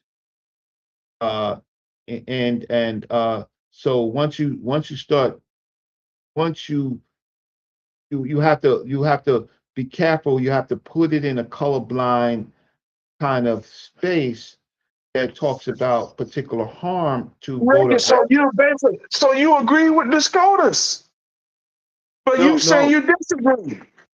No, wait. First of all, I didn't say that I disagreed or not. I talked about the process, how it could be cured, what the issue is. I didn't say any of that. Okay, good. Don't be Well, like I asked you unking 4 or them. 5 times, so let's ask you again. Don't be I like just- Thunder. Don't be like unking them. Don't put words in our mouths that we never said to spin an argument. Okay, good. So Reggie, when I ask you this question, I want you to just say, "Oh yeah, Thunder, I do remember you asking me that." Reggie, But I do asked you agree? already in your line of questions? Do you agree with the SCOTUS ruling that they came down with yesterday? Let's start. Let's throw it out there. Let's act like I ain't asked that 5 times, right? So this is the 6th time. Do you agree with the SCOTUS ruling on yesterday? Yes or no? My personal feelings is I don't agree. Okay, good. So you don't agree, right? My legal feelings is that the wording was pled wrong.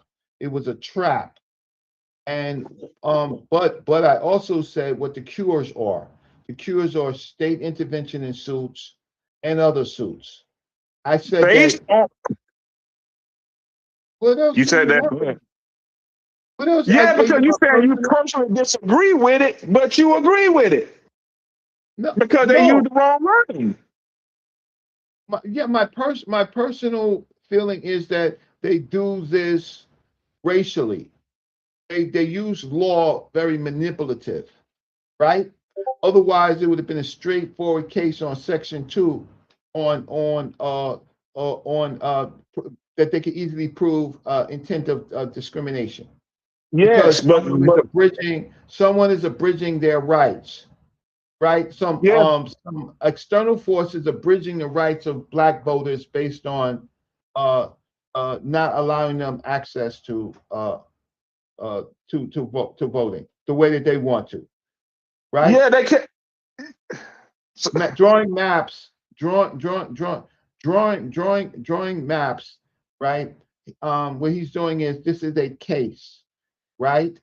Now, I've been involved in my own matters when a case seems one way, but later it gets overturned. In my own federal case that I did, which has 141 citations, the judge overlooked my pleadings, ruled one way, and a person who lives in my same housing district pled, and the lawyers the lawyers told them that they were over relying on the maybe versus whatever case, and that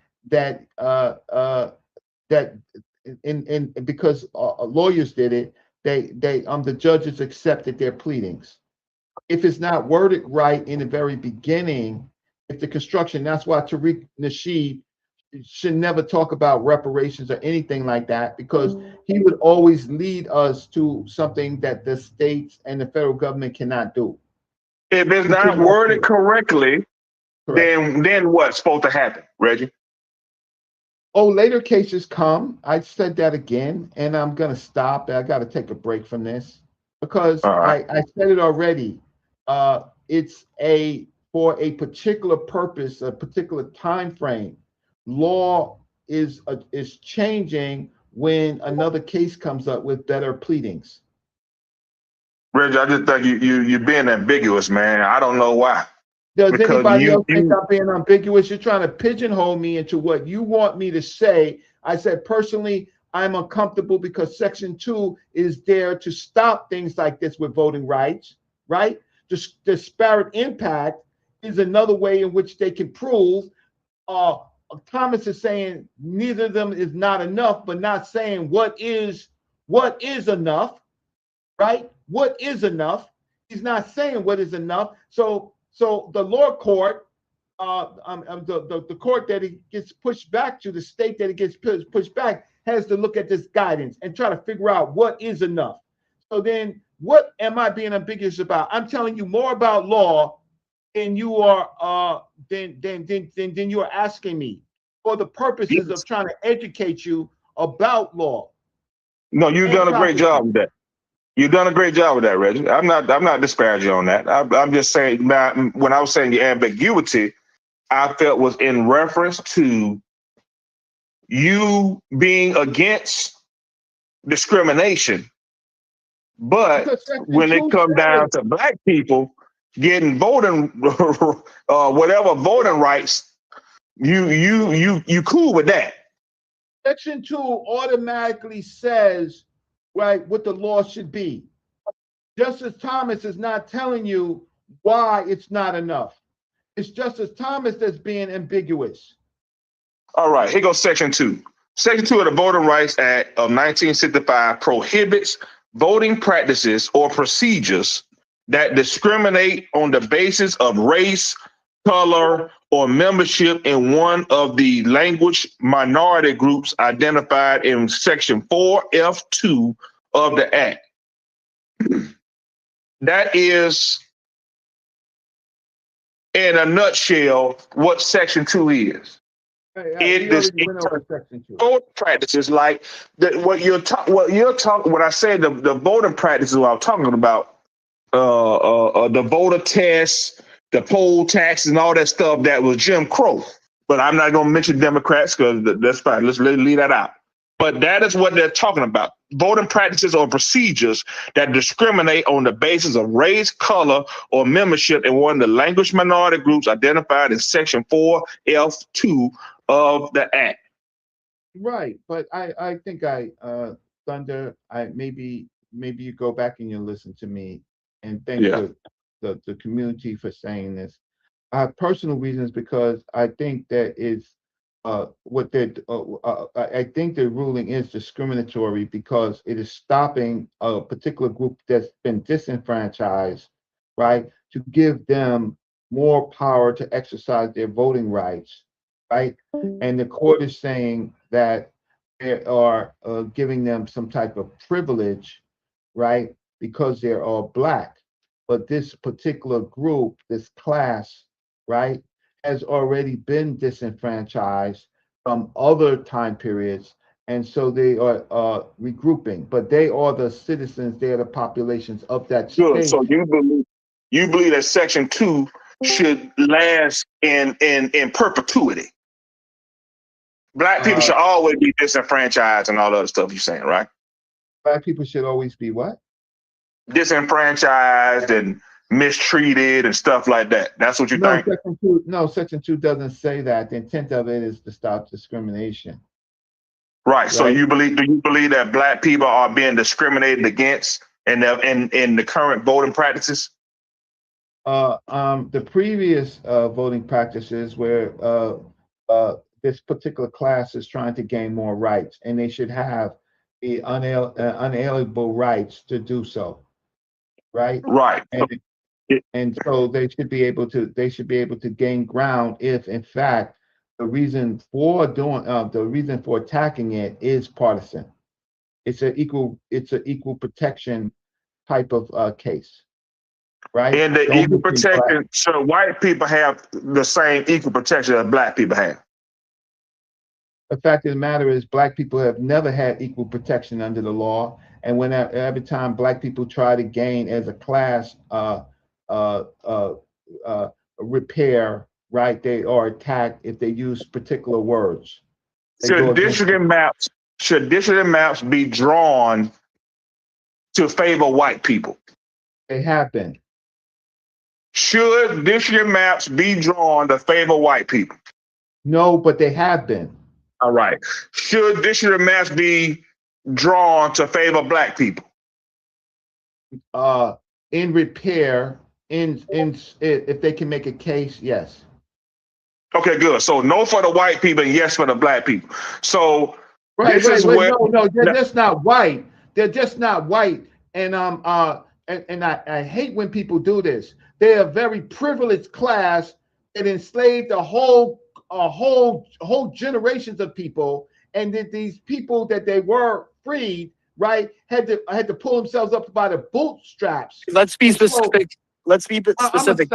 I'm gonna stop because maybe I need to listen to somebody else. But if you want to forget about the crimes of white folks, right, in America, and then when you see black people pulling up on their bootstraps and finding some ways to exercise vote, then you want to shut that down to make it the former status quo of the slave planters, right? And I think it's problematic, respectfully, Thunder. Right? Yes. You don't want black people to come. You don't want our people. Get the black term. You don't want our people to come up in no way. You want the status quo. Yes. I want equal opportunity for all. Yes. Never equal opportunity. It was never equal opportunity for us. The voting rights helped us get equal opportunity. Was there equal opportunity for us before the voting rights? Yes or no? But Reggie, were black people the only people? Were black people the only people that were disenfranchised? Reggie, debating you, Reggie. Not in the case. Reggie, were black people the only people in America that's been disenfranchised? No. Okay, so what you're saying.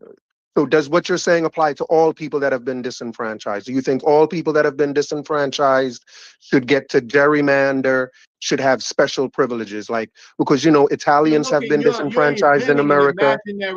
You're inventing an imaginary case that does not exist, that we're not talking about. I can't. What do you mean it doesn't exist? You just said blacks aren't the only people that have been disenfranchised. We're talking about this particular case, right? We're not fantasizing about the future. There are other factors that come into the future. If anything, I'm fantasizing about the past, because I'm talking about the past. In the past in America, Italians have been discriminated against. Do you think every group that's been disenfranchised should have these special treatments, or do you think it should only be for blacks? Okay. When you bring up the Italians, the Jewish, the Irish became white. They were not white. They became white. So your point and we became citizens. We weren't citizens. We became citizens. So, everybody goes through stuff. We didn't become citizens with a full playing field, right? A level playing. You don't think you're a citizen? You don't think you're a full citizen? No, that's not what I said. You're avoiding my question. We never had. You didn't even ask the question.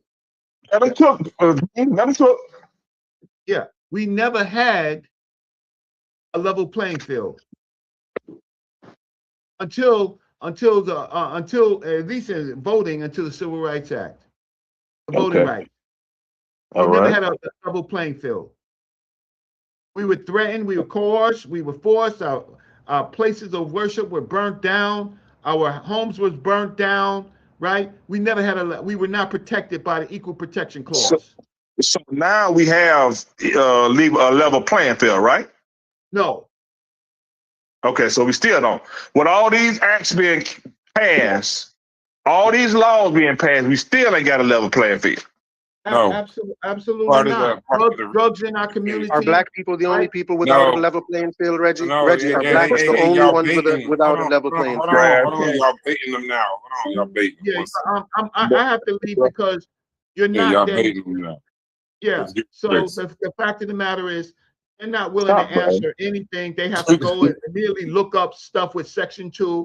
Answer my question, They have to look up cases, right? And then they have to find these little straw man arguments of imaginary positions. Ask me a question, Reggie. Any question? Come on. Okay. Have you read Charles Ogletree's Harm Base? No, I have not. I've never heard of Charles Ogletree until today, but I did hear what you said about Charles Ogletree.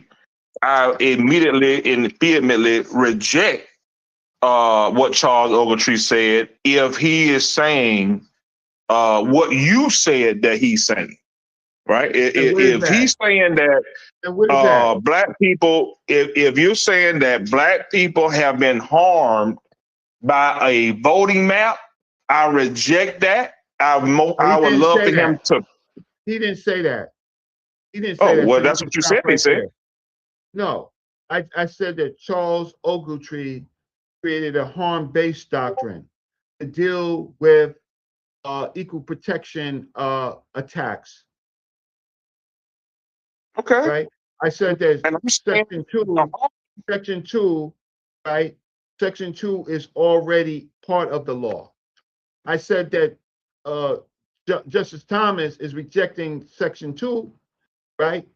And he's rejecting disparate impact, but he's not telling you what else needs to be. So he has to be, in this particular case, the state has to, in fact, evaluate that.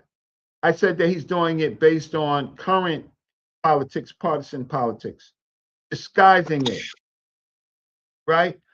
I also said that, or it was said that the intent to prove intent of racism is always difficult, so you use disparate impact to do it, right? What we're looking for, the best wordage is harm-based.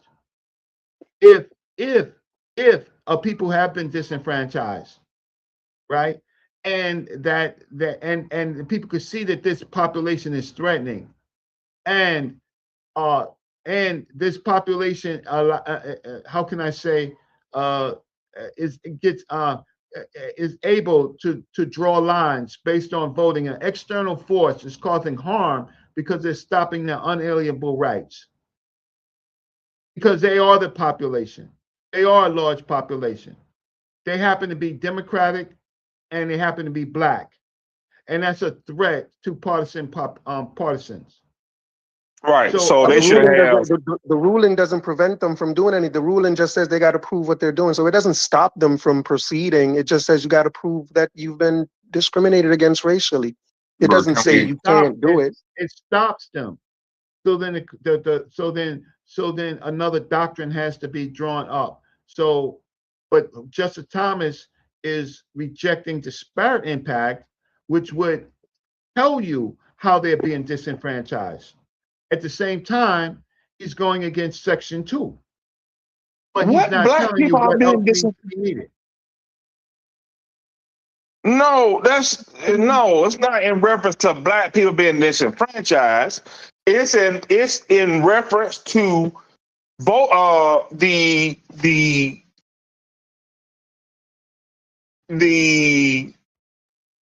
Congress of Louisiana making a district map based on race. What is your standard for disenfranchisement? Oh, boy. That's a good one too. In a just a shorter sentence period.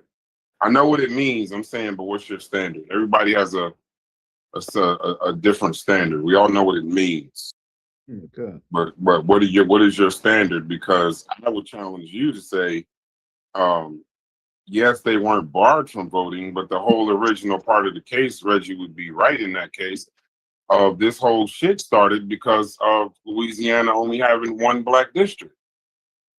So they were. Well, why should Louisiana have any black districts? Because 33% of the population is black. You should at least have two. That was the original part of the whole. Hold on, bro. The lower federal court, they agreed. That's how this started, Thunder. They agreed that you should have at least that they told them to at least you should at least have two. based on the amount of the 33% population that you have in Louisiana. Yeah, yeah, we know that. I'm saying, Right. So wait. You just said why are they have saying that? any? Hold on. But you saying why should they have any? Yes, why should they have any black districts? Why? Black majority districts. Since you need Black me to add the majority word. districts. Why should that be the case? The federal court, the low. You can look this up. No, I'm the not lower doing the court rest. said this. I'm not I doing. agree with you. The lower courts did say this. We agree. Okay. Right? Okay. They gave them one, then they came back and gave them another one, and that's no, they when the already had 24. one. They already had one. I already said. No, you when said you they argue gave against him somebody, one. They already had listen to what I one, said. and they told him to go create another. They had one. Okay. They had one, and they tried to create another one. Okay. Right? No, they were told. They were told to create another They were one. told. That's when the 24 non-African Americans got together and created this lawsuit, right? So you're correct. The lower courts did say it was cool, but it was based on what was already been allowed from the Supreme Court to occur. The Supreme Court allowed Section 2 to be used to validify racial districts. You know, and you keep now quoting Section 2. You keep quoting Section 2. You keep quoting Section 2. Under Section 2, you keep saying, why should they be allowed? Under Section 2, a majority minority district is required only if a minority group's voting power is being diluted and certain criteria are met. That criteria is size, geography, and voting patterns. If all three are true, without a majority minority district, that group may never be able to elect a candidate of their choice. So should there be a majority black district? Yes, if they meet all three of them conditions, Thunder. Because if you don't do that, then what happens is you're literally diluting the power they would have by being the majority minority. Like, do you understand that, bro? I know we keep saying Section 2, Section 2, Section 2, but if you're asking me questions, I think you know the answer to. You might be fucking with me right now, but I think you know the answer to these questions right now. Now, if it's just done, Thunder, to just match population or just because it's black, then that's when you would have the issue, and that's why that's what Louisiana basically presented. They presented a lot of other stuff, but the way they framed their case, they framed it as if race was the dominant factor and dilution was one of the problems. And you can't do that because that violates the Constitution. Great job, Brass. I want to leave right now, but thank you for clearing up. I just think that when we have these arguments, they become very manipulative. Either a person knows, right? Either a person knows and doesn't want to show what the other factors are, or actually what the true law is. Yeah. And then we have with these other crazies, they don't want to deal with definitions. They want to create definitions. So I think it would be a better case for American Dream and for Thunder to actually read the section, read what happened, instead of cherry picking points and asking me questions about how I feel. Right? I'm not in Louisiana. Right? What do I? But if you ask me about the law, right? I think Section 2 covers that. If you don't agree with Section 2, right? Well, Section 2 is the law, right? So Justice Thomas has his opinion about that law because of his particular stance, right? But he's not giving any way as to say what should they do. So I know that it's being manipulative for a particular vote at a particular time period to save his own black ass. Good night. All right. Thunder, do you understand? Before we go forward, bro. So it's not that they deserve. It's not about what they deserve. When you want to protect Section 2, or you want to enforce Section 2, It's a remedy, not a reward. They're not rewarding them a district. If that makes sense. All right, so New Jersey, right? You live in New Jersey? I don't know. Go ahead. Okay, fine. Don't worry about it. So Yeah. the congressional New Jersey, right?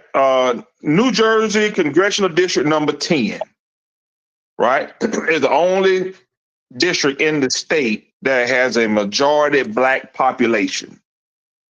It is represented by Democrat LaMonica McIver. Mm-hmm. I would assume she's black with her name She LaMonica. is. Beautiful right? lady. Go ahead. Okay, good. So, it's and that district has a 54% population of black people. Right? Now, should that map be drawn to favor those 54%, or should the map be drawn and it just so happened that 54% of the population of that district just so happens to be black? No, you keep focusing on the fact that they're black.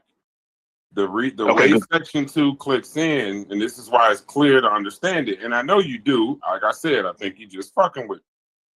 Well, if the voting power, if the minority group's voting power is being diluted, I'm not gonna go away from the law. I'm not Reggie, where y'all about to just pepper me with 1,000 questions. I'm gonna stay right in the law. If the voting power, hold on. If the voting power, if the minority group in District 10's voting power is being diluted, and they meet the criteria of, is the group large enough to form a majority? Is the group compact, not scattered everywhere, even if they are the majority? In the voting pattern, do they vote together? And does the majority vote as a block against them? If that's the case, then yes, it should be redrawn to be a quote unquote, if it's blacks, that's the minority, if it's blacks, that's the majority minority, then yes, it should be redrawn. And that's based on Section 2, which you support. Yes. You mind if I say something real quick? I don't go ahead. Let me just say something. Yeah, like what I've noticed is that, and y'all can correct me if I'm wrong, but I don't know if any other race that have had lines drawn in their favor. Like only black people have had that privilege of, gerrymandering in their favor. And I think the reason in my head that it's only black people that this is being done for is because black people vote 90% Democrat. So when they do these lines just for black people, they're doing it just for Democrats, just so Democrats win. You dumb. I'm calling you sick. Man, shut the fuck up. Okay. I don't even know how to. I don't even like. There's so many. You do know how to respond. You just did. You just no. I know it ain't don't know. I can't even. Some shit. Listen. Some shit be so off the chain. Hey, he right though. No, he's not. But it don't. It's like we can go down this line. I think it's off the chain, Brass. If Thunder thinks it's off the chain. No, Thunder. Do you think what I just said is off the chain? No, you brought up gerrymandering. Let me just get. Do you mind if I just get Thunder's answer? Yes, I'll take Thunder's answer. Your tag team partner. Go ahead and tag Thunder. Go ahead, brother. Thunder, do you think what I just said is off the wall? No, I think that. I never thought about it in that sense, but there is, I don't know if it's coincidence, but we got to at least entertain it. Powerful There's some powerful niggatry. You understand that the Voting Act rights was never meant to be colorblind. Do y'all all understand that? That it was based, the reason why we had to amend the 14th and 15th Amendments, right? And come in with the Voting Rights Act, right? Or to reinforce, rather, the 14th and 15th Amendments, right? It was about race. Do y'all realize that? Yes. This was never meant to be some colorblind or non-race based or only political.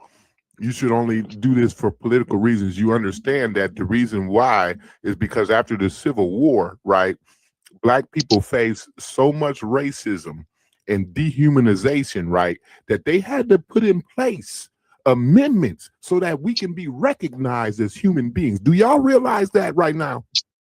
Okay, So good. it So was now, never, this was never, I heard earlier somebody say, well, it ain't supposed to be about race. And but no, yes, the fuck it was supposed to be about race, and specifically black folk. So what we're doing right now is kowtowing to a bunch of racist white supremacists trying to take our voting rights away. hey, Corey, let me ask you a So we question. acting like that's not what's happening here. You trying Corey, let me ask you a question. Before you ask the question, I want to say something. Yeah. All right. It's because you cut off some good shit, pause. But I want to say something. So just so we understand what gerrymandering is. If race was used as the dominant factor without justification, it's illegal. If it reflects real communities and prevents dilution, it's allowed. This is a simple thing, but it's these terms that get said in social stances where it's like you forget the law, and I keep going to the law. But I want to address one thing that American Dream said. All right.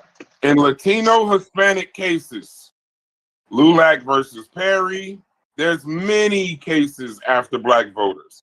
In Texas, 2006, LULAC versus Perry. Texas redrew a district to weaken Latino voting strength.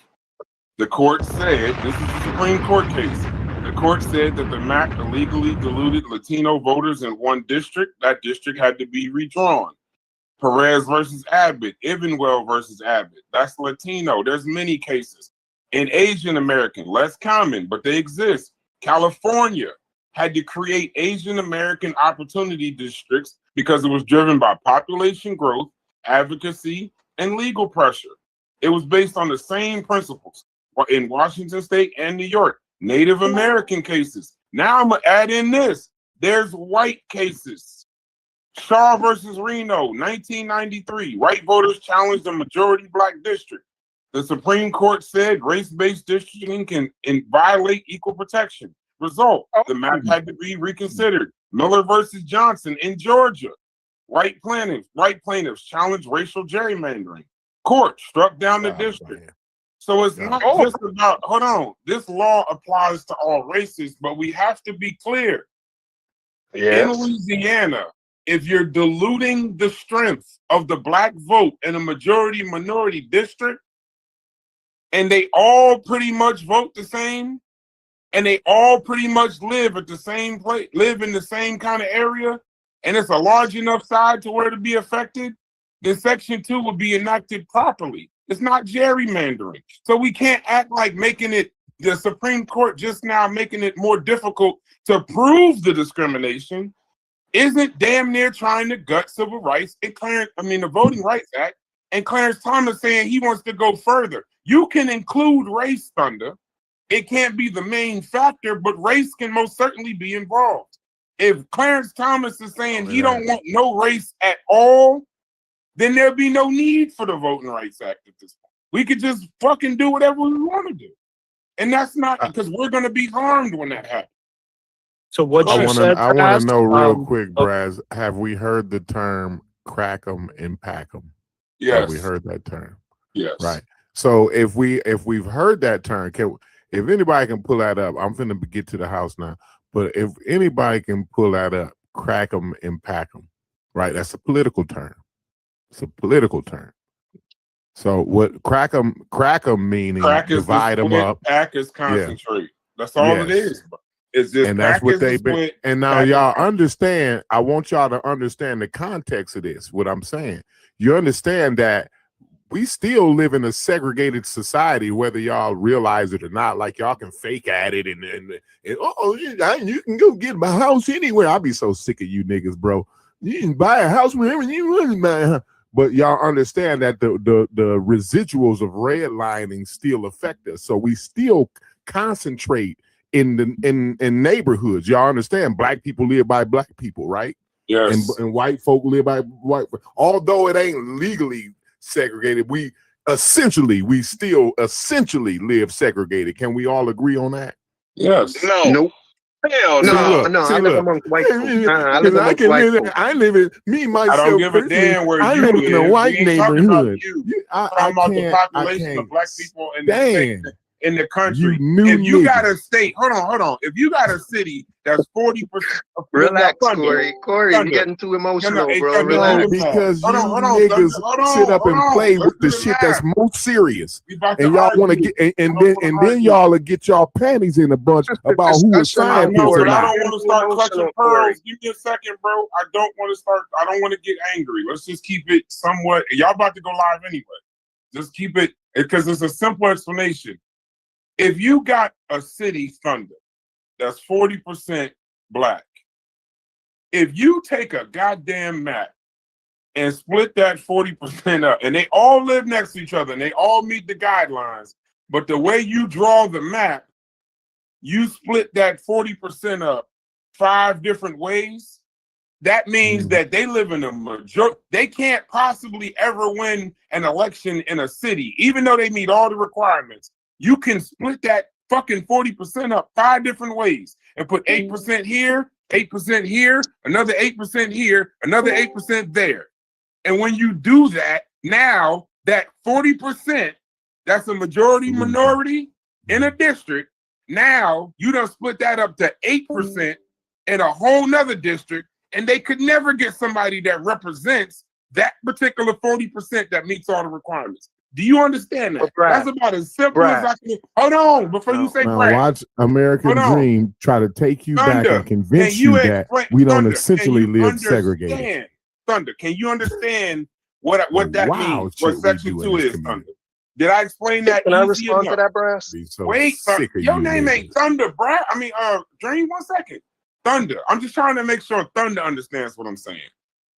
That if you take the 40% and draw the map and split that 40% up into 5 different 8%, you've taken the 40% that should have voting power in their district and turned it into 5 different 8% in 5 other goddamn districts. Now, no matter who that 8% votes for, they have no chance of ever electing somebody based on their actual representation of 40% in the city.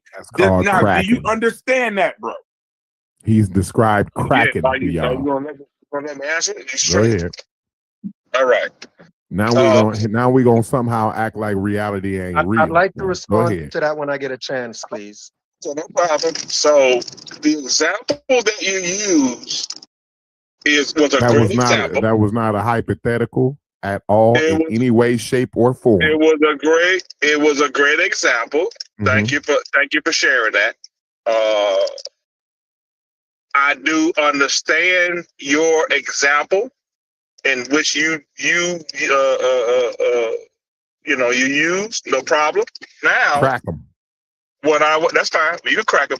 But now That's what it's called. It's called cracking them. Now, what I would say to that is, to further elucidate.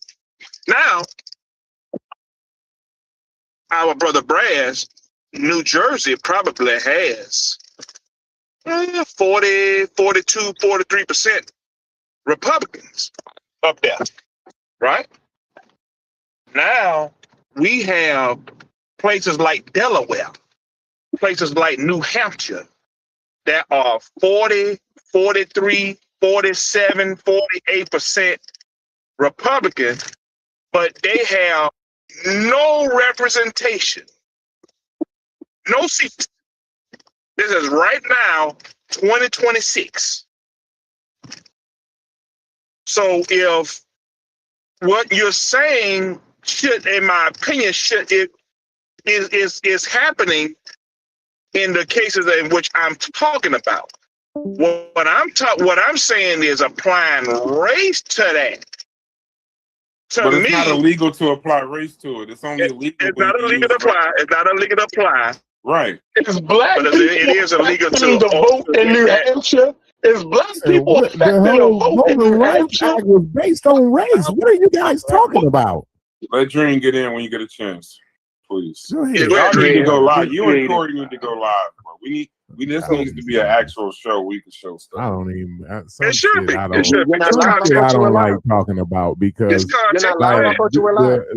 when No, the we are wild live, part but we is just live in the Discord. They're gonna go live like where you can the show wild part Y'all is been live on YouTube, bro. What you No, talking about? Y'all listen been to live what on I'm. YouTube for You 2 don't hours. dream. This is live in the Discord chat. We can't show sources. There's no hosts. We can't do shit. Oh, We okay. My bad. I'm talking about like an actual. Understood. Got it. Yeah. I got it. Go ahead. But here's what I would say though, to respond to what you said. Did you understand what I said first, please? Yeah, absolutely. You said, Okay. yeah, absolutely. Now, the only reason why that I think you said 50% of the population is black, and if you 40%. Yes, The only 40. reason why that 40% voting power would be diluted is if they all vote the same way. Right? Exactly. You're concerned. So it goes to speak to But what I that's part of said the earlier. qualifications for Section 2. if they But let me- all vote for their Hold on, for their hold on. best interests, if they all Hold on. vote for their interests, right? Listen, I don't. I know listen, you don't the- want to some play. I shit- know, bro. I Some know, shit bro. just cannot be played with. I here. know, bro. I And know. this is a big time missing disinformation is how we get here. But there's a. This I know, bu- but this but we shit. can hit them with actual information. Let's hit them with actual information before we cuss them Yeah, out. but I'm saying no, I'm not saying cuss them out. I'm absolutely saying hit them with the information, but Right. don't play games. I'm not playing at all. Play. Don't No, don't yeah, I'm not playing concede at to all. no That's why I'm bullshit. just going straight up. Go ahead. This I'm ain't not to be playing at played all. with. By the way, This ain't one by of the the way, ones, Dream, Brad. Hold before on, we Brad. continue. Brad, real quick, Brad. This ain't one of them ones where you humble out. Oh, You know what I'm saying? This ain't that. Like when incorrect shit is being said, this ain't one of them ones where you say, you know what, I can't argue everything. This ain't that no more. We're not in But you that can time argue against it without being anymore. emotional, though, Corey. You can No, argue against it absolutely without you being can. You emotional, without absolutely you cursing, can, without doing but all you that. Like, you can allow me to finish what the hell I'm saying, and then maybe I won't get aggressive and emotional. You know what I'm the saying? one that cut me off, bro. But go ahead. I actually cut Brass off. I said, Brass, excuse me, Brass. Right? It's what I did. could've That's sworn what I was did. speaking. Maybe Brass Go cut ahead. you off, right? But when I came in, I said, excuse me, Brass, not to cut you off. But right? Didn't I say that? Ain't that how I came that's in? exactly how it went. That's what happened. Okay. Go ahead, bro. All right. So what I'm saying is, Brass, I want you to hear me, and I want you to hear me. I want everybody to hear me. This here is what I've been saying the whole time for the 3 years that we've been on Discord, right? This is the type of shit that's not to be played with. This is the shit that's dangerous, very dangerous. And the misinformation has got America in the position that America is in right now. And the humbling out and, oh, I can't fight every fight, right? This ain't the time for that no more. We passed that. We're in the time where everything needs to be corrected and everything needs to be clarified. But go ahead. So the reason why I had stopped you for a second, Dream, the reason why I stopped you for a second, you can go right back to your point, is because Thunder is a master of bringing up shit that ain't got nothing to do with what we talk about. So first we talk about Louisiana, then he go to Jersey. That shit didn't work. Then he moved to New Hampshire and Delaware. Now here's the funny part that what most people don't know. Delaware has one district. The entire state is one district. Now let him get his shit off. No, I didn't let him do that. I'm just saying there's no way to redraw a map where there's one district. Okay. One. New Hampshire has two. Yes. So you could split them, I guess, but it's two. So there's some state. The reason why you have to have these conversations more like with where you at in Georgia and other places is because then you could actually crack and pack effectively, if that makes sense. So that's why you don't necessarily hear those conversations. Like I think there are some states, pardon my math, but I think some states it wouldn't matter because they're like 90+% white. So isn't Vermont? There's a state. I think it's one up there in that. That's like 90%. So you wouldn't even have that conversation. So bringing it up is no point. It's just a distraction. We talking about Louisiana. You could bring up Jersey. That's fine. But we have an independent audit group that does our mapping, and we only even look at it, I think, every 5 to 10 years. So we don't operate in a situation similar. Most of this is going to happen in southern states. Like a lot of these cases on the Voting Rights Act are North Carolina, Mobile, Alabama, Louisiana, where you have concentrated pockets of Black people, California with Asian people, Texas, you'll see a lot more Latino cases in regards to that, because there's pockets in those individual areas of those specific racial groups that meet the requirements for Section 2. The all three and the voters, their voting power is being diluted. So it's not just a Black thing. Louisiana, as you said, 1/3 is Black, and 80% of those Black people are registered Democrats. So that's why, sometimes they attach partisanship to this issue, but you can't remove it from the Black reality in Louisiana. Right. And then remember, they just did what they were told. A federal court told Louisiana to create a second Black district. It's just when they did it, Louisiana created it and just basically made race the main factor. And that was the way that the 6 could vote against it, because you can't make it. Race can be a factor, it just can't be the main factor. Whether you agree with that. What you about to say, Dre? They showed. They dogged your ass out. No, I ain't dogging him. I'm listening to him. That man got a channel. He making some content. Hopefully, he can take this and do something with it. Go ahead, brother. Yeah, I mean, I was just saying, the kind of 40%. I cut you off at the 40%.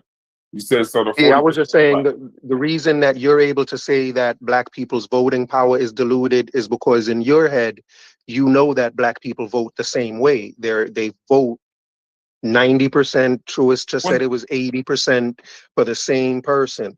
So that's why, in my view, that's why it's important for the Democratic Party to draw lines around Black populations.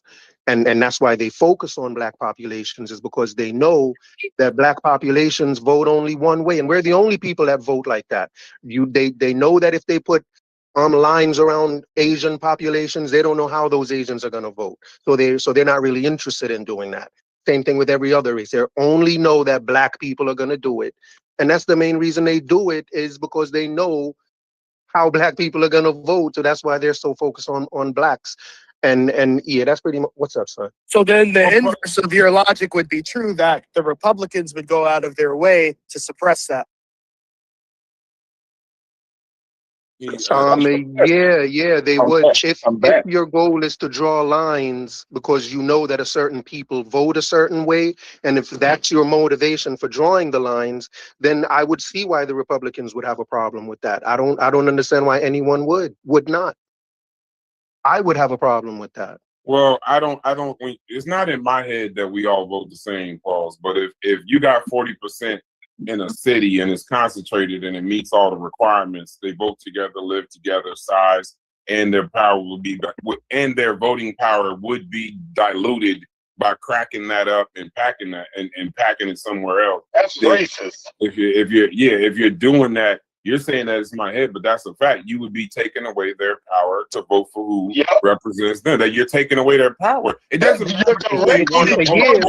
I agree, Brad. You're directly targeting a racial group and trying to take away their political power. That is racist, bro. I agree with you. I agree, but the opposite also works. If you're grouping people together, listen to me, Chef, listen to me. As certainly as if you group them together because they're Black, that's also racist. If you split them up because they're Black, your view is if you split them up and dilute their vote, that's racist. But what I'm telling you is if you put them together to get their vote, that's also racist, and you shouldn't be able to do either. Yeah, but the reason it done that way is because it was diluted first. I'm saying, which came first, the chicken or the egg? Dilution came first. And regardless, dilution came first. The thing that came first for y'all is stuff that happened 300 years ago. And today, y'all want to change yours today to fix disparities that happened 300 years ago. Why did you just fucking say that from the a beginning, bro? dream? That was the perspective you should have just told me that on, it took this long. I mean, I wish y'all would just get this shit out the way. I wish y'all would get it out the way, but I hate that it took this long for you to be saying the actual issue of some shit that's been enacted since 1965 is from 300 years ago from y'all. When we asked about the Constitution being colorblind, y'all brought up the 3/5 shit, and that's not even a part of the Constitution. I didn't bring in 3/5. I didn't say that shit. I did not bring it. Y'all, somebody brought it up. All I'm saying is somebody brought it up, and that's 300 years ago. I knew Domo. I knew Domo was going to get irritated enough. Talking specifically about the voting right shit, right? And the gerrymandering and the cracking and all of that. And you just took that and said the shit happened 300 years ago. So what's going on right now? Are you what I'm saying happened 300 years ago is because y'all said there were disparities. Y'all said there are disparities that happened, and that these laws. Voting. Right now in this conversation, we were talking about voting. You were arguing against the Supreme Court for the Supreme Court recent decision, right? Yes. Right. So how do you then turn and try to make that a 300-year situation when we're specifically talking about the Supreme Court decision that just went down? What are you talking about? No, y'all are talking about the disparities that happen to Black people for the reason, and it's because of these disparities. You said it's because of these disparities why those lines were drawn the way they were. And what I'm saying, when I said 300, I was just putting that number out there. Hold on. For voting. And let's be clear, right? For voting, regardless, okay, for voting. But when I said 300, I just threw that number out. But what I meant was something that happened a long time ago. You just tried to. What I meant was a long time ago. The conversation about Black people voting Democrat is propaganda. Period. Like the way that because first of all, the whole idea of majority minority districts don't have nothing to do with Democrat or Republican. It has to do with a population and whether or not that concentrated population has the ability to elect a candidate that represents them. There is no language in Section 2 that says that they have to vote for whomever. It's a question of this populace, this voting block is concentrated in a particular area. However, this voting block in this area is being divided up, as so eloquently explained earlier, in a way to where even though they all exist in the same community, they live all in different districts. So the idea is that regardless if they want to vote Democrat or Republican, they don't have the ability to influence the election in a way that would reflect their concentrated numbers. And the reason why that disparate impact only ever became relevant was because Congress, to clear up any confusion about what would be a justifiable reason for Section 2 to be deployed, is disparate impact. Like, so this, making this about whether or not Black people vote Democrat and all this other shit is a part of the script that we have been fed since 2016. I don't want to, if you can't give me a list of policies that have been presented by the other side, by any other side, to work to the benefit of that community, stop bringing up who they vote for. If you ain't talking about legislation, if you ain't talking about bills being supported, bills being put on the floor, like it specifically was called racial interest bills, and what data shows which side actually is invested more, whether or not they care. There's data that, man, it's a study that came out in 2014 called Racial Winners and Losers in American Party Politics that showed that things like poverty, unemployment, homelessness, all of these things rise under Republican administration, specifically for Black people. Oh, only how much you want to bet? But let's put the money up. How much you want to bet? How much you want to bet? I had a service in Detroit. Racial winners and losers in American party politics. I made a service in Detroit. I made a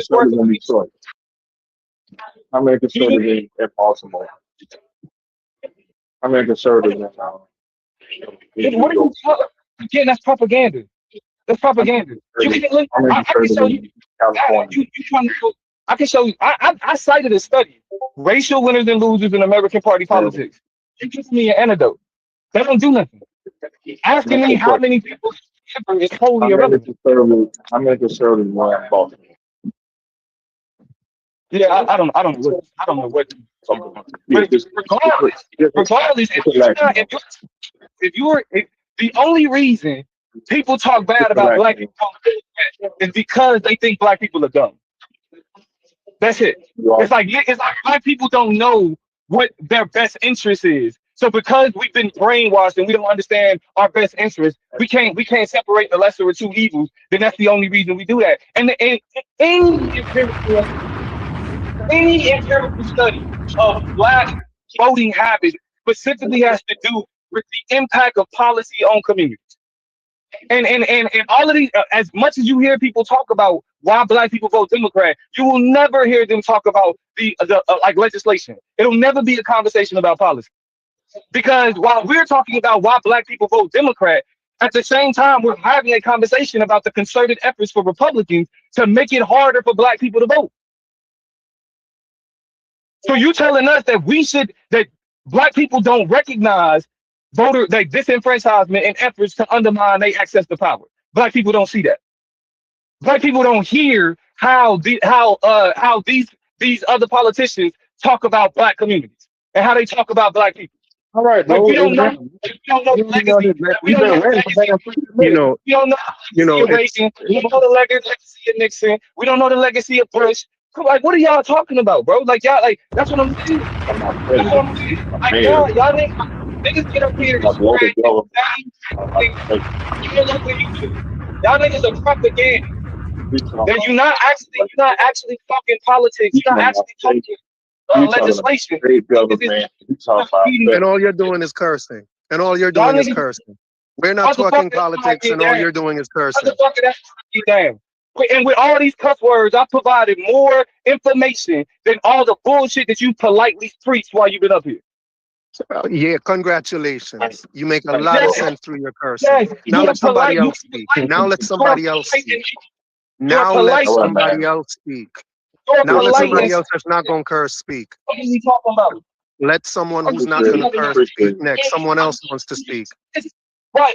Because all you're trying to do is spread the same bullshit propaganda that you hear on every dude doesn't know how to shut up. Dude, just keep talking. I don't. I'm going to keep going. Look. I'm definitely going to keep going. You don't know how to stop. Because I do this for real. You do this for real. You run your mouth for real, I know. You run your mouth for real. Does the Democrat Party pay you to run your mouth? Does the Democrat Party pay you to run your mouth? Anytime they bring up Democrats, that's propaganda. Do they pay you by the word? This is what this is a useful idiot. Do they pay you by the word?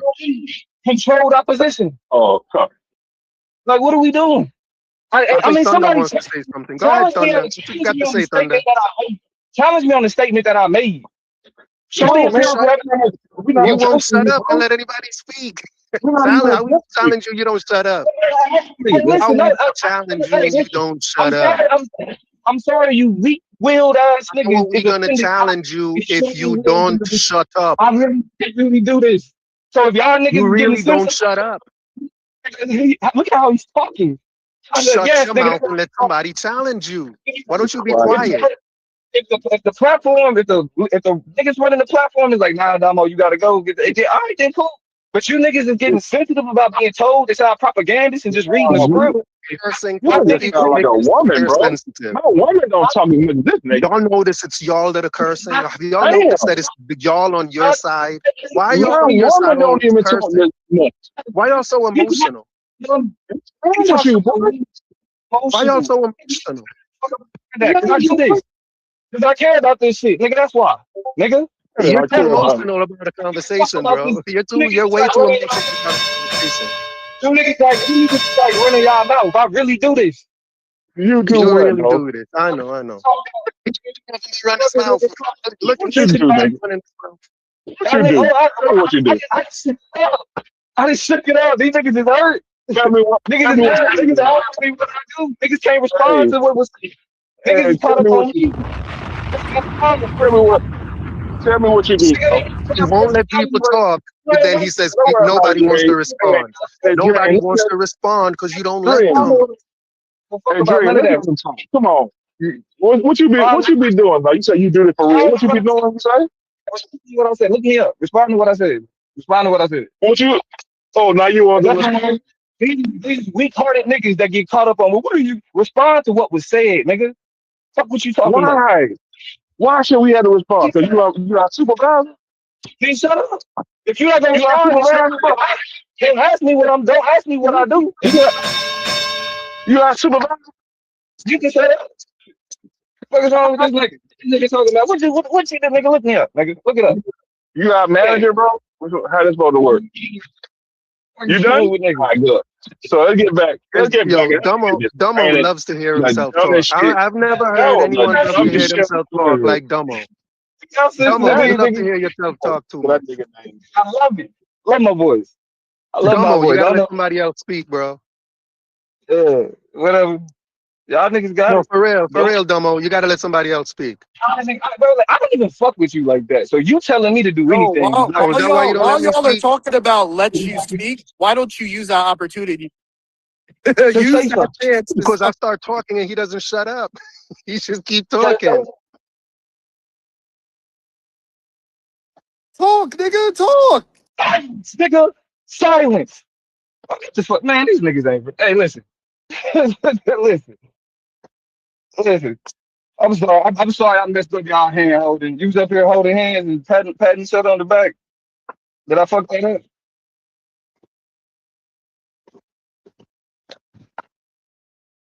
These niggas scared to talk now. Yeah, the fuck? Y'all, you begged him to shut up. He shut up. Now you can talk. Wait, I forgot what the hell he said. He just never shut up. Now, what would you like people to respond to? Hey, bro, listen. You're not equipped. You ain't got it. Oh, nothing. Okay, we got nothing to respond to. Brilliant. Not equipped. Here's what's interesting to me, right? Here's what's interesting to me. Y'all have a huge problem. You have no problems. Daniel, do me a favor. Boy, bring that inside. Y'all have no problem saying, dividing people up, or rather, you have a problem with dividing people up and diluting their vote, right? That you have a problem with, splitting people up. But the idea of putting people together to strengthen their vote, you support that. Dividing them up and diluting is racist, but bringing them together to strengthen their vote, you have no problem with. And that's the issue y'all are going to have to rectify, because that just doesn't make sense to me. If one of them is racist, the other one is as well. And the Supreme Court agrees with me. So I don't even know what the hell y'all are talking about. And this go to show you that these niggas will get up here and say anything. When we say that they're divided up, physically, they all occupy a concentrated area. That means that it's a bunch of black people that live in a central area. Nobody's putting them together. Nobody's saying you all go into this place and y'all all live in this community.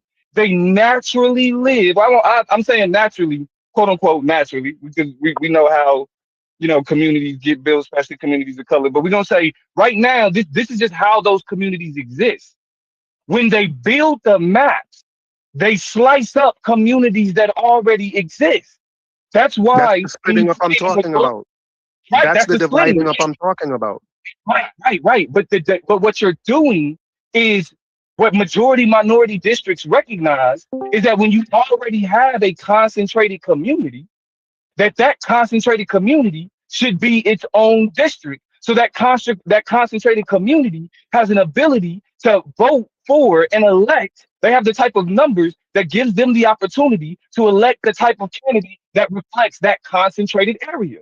When you divide up that concentrated area, it actually creates unnatural lines and unnatural borders that doesn't make sense in the So context you of would this. be against all gerrymandering. So wouldn't that mean you're against all types of gerrymandering? I am Say 100% again? against all. I am You're 100% against against all all. gerrymandering. The majority minority districts are not gerrymandering. Hold on, did you Majority just say minority. you're against gerrymandering? I am against all gerrymandering. Yes, So why do you oppose what the court just ruled? because the court just created justification for undercover racism and discrimination by saying partisan gerrymandering is okay. They said partisan gerrymandering is okay. You can't racial gerrymander. However, what the court recognizes is that partisan and racial partisanship and race are intertwined, which means even if you only account for the party, it has a racial impact. And the court is saying we don't care if there's a racial impact when you only focus on party, which means that people who have adverse interests to black communities can say, I'm going to gerrymander based on party so that whatever happens to black people, it is what it is, but it's a party gerrymander. That's why. That may be a little bit more complex for your simple logic, but your simple logic, the way you approach it, but understanding the fact that race and partisanship are deeply intertwined means they can get away with bullshit by just saying I'm only doing this for party. When you say race and part, you said race. Go ahead. When you say race and partisanship are intertwined, are you talking about like for all races, like the same way black people? Because I understand what you mean if you're saying race and partisanship. I understand it with black people because black people vote overwhelmingly Democrat. But I don't know any other race that does. So what exactly do you mean race and partisanship is intertwined? Let me ask you this. Do you know about the voting habits of any other races? They don't vote 80% for any candidate. Okay, well, so do you know how much the Asian community votes for any candidate or any party? Not 80%. Not 80%. Are you familiar with it at all? It ain't 90%. It ain't Yes, I'm 95%. familiar with it a little bit. I know it's not 80%. But okay, I get what you say that you know, right? Because of the propaganda and the script that you've been handed to say this same shit. But outside of chastising black communities, have you looked at the voting habits of other racial groups at all? Yes, when I look at voting records, it doesn't just give black people, it gives all races. So yeah, I've seen them all, and the only thing I know is no other race votes for Democrat like black people do. Black people are the most guaranteed voting block for Democrat. Now watch this. 'Cause this is what don't get asked. This is what don't get asked enough. Why do you think that is? Why do I think that that black people vote for Democrat? Hold on. Why do you think black people overwhelmingly vote Democrat? What do you want to say, Dream? Because it's in people's interest, right? I'm sorry, say again, Thunder? No, I'm asking him. I'm asking him. Because of black people's best interest, right? I'm asking the question. Whether or not that I'm asking you what you I'm asking what you think. Don't ask me. I'm asking you. Let me ask you a question. Let me ask you a question. I think that black people vote mainly. I think black people vote mainly Democrat because it's the only thing that's in black people's best interest to keep voting Democrats for 70, 80 years. Okay, now what? Now, do you think? Now what? The question is, do you think that's an accurate assessment? You just asked me. Now you gonna ask me to. So you think? Okay, good. We should look at the results. You want to look at the results? That ain't what I asked you.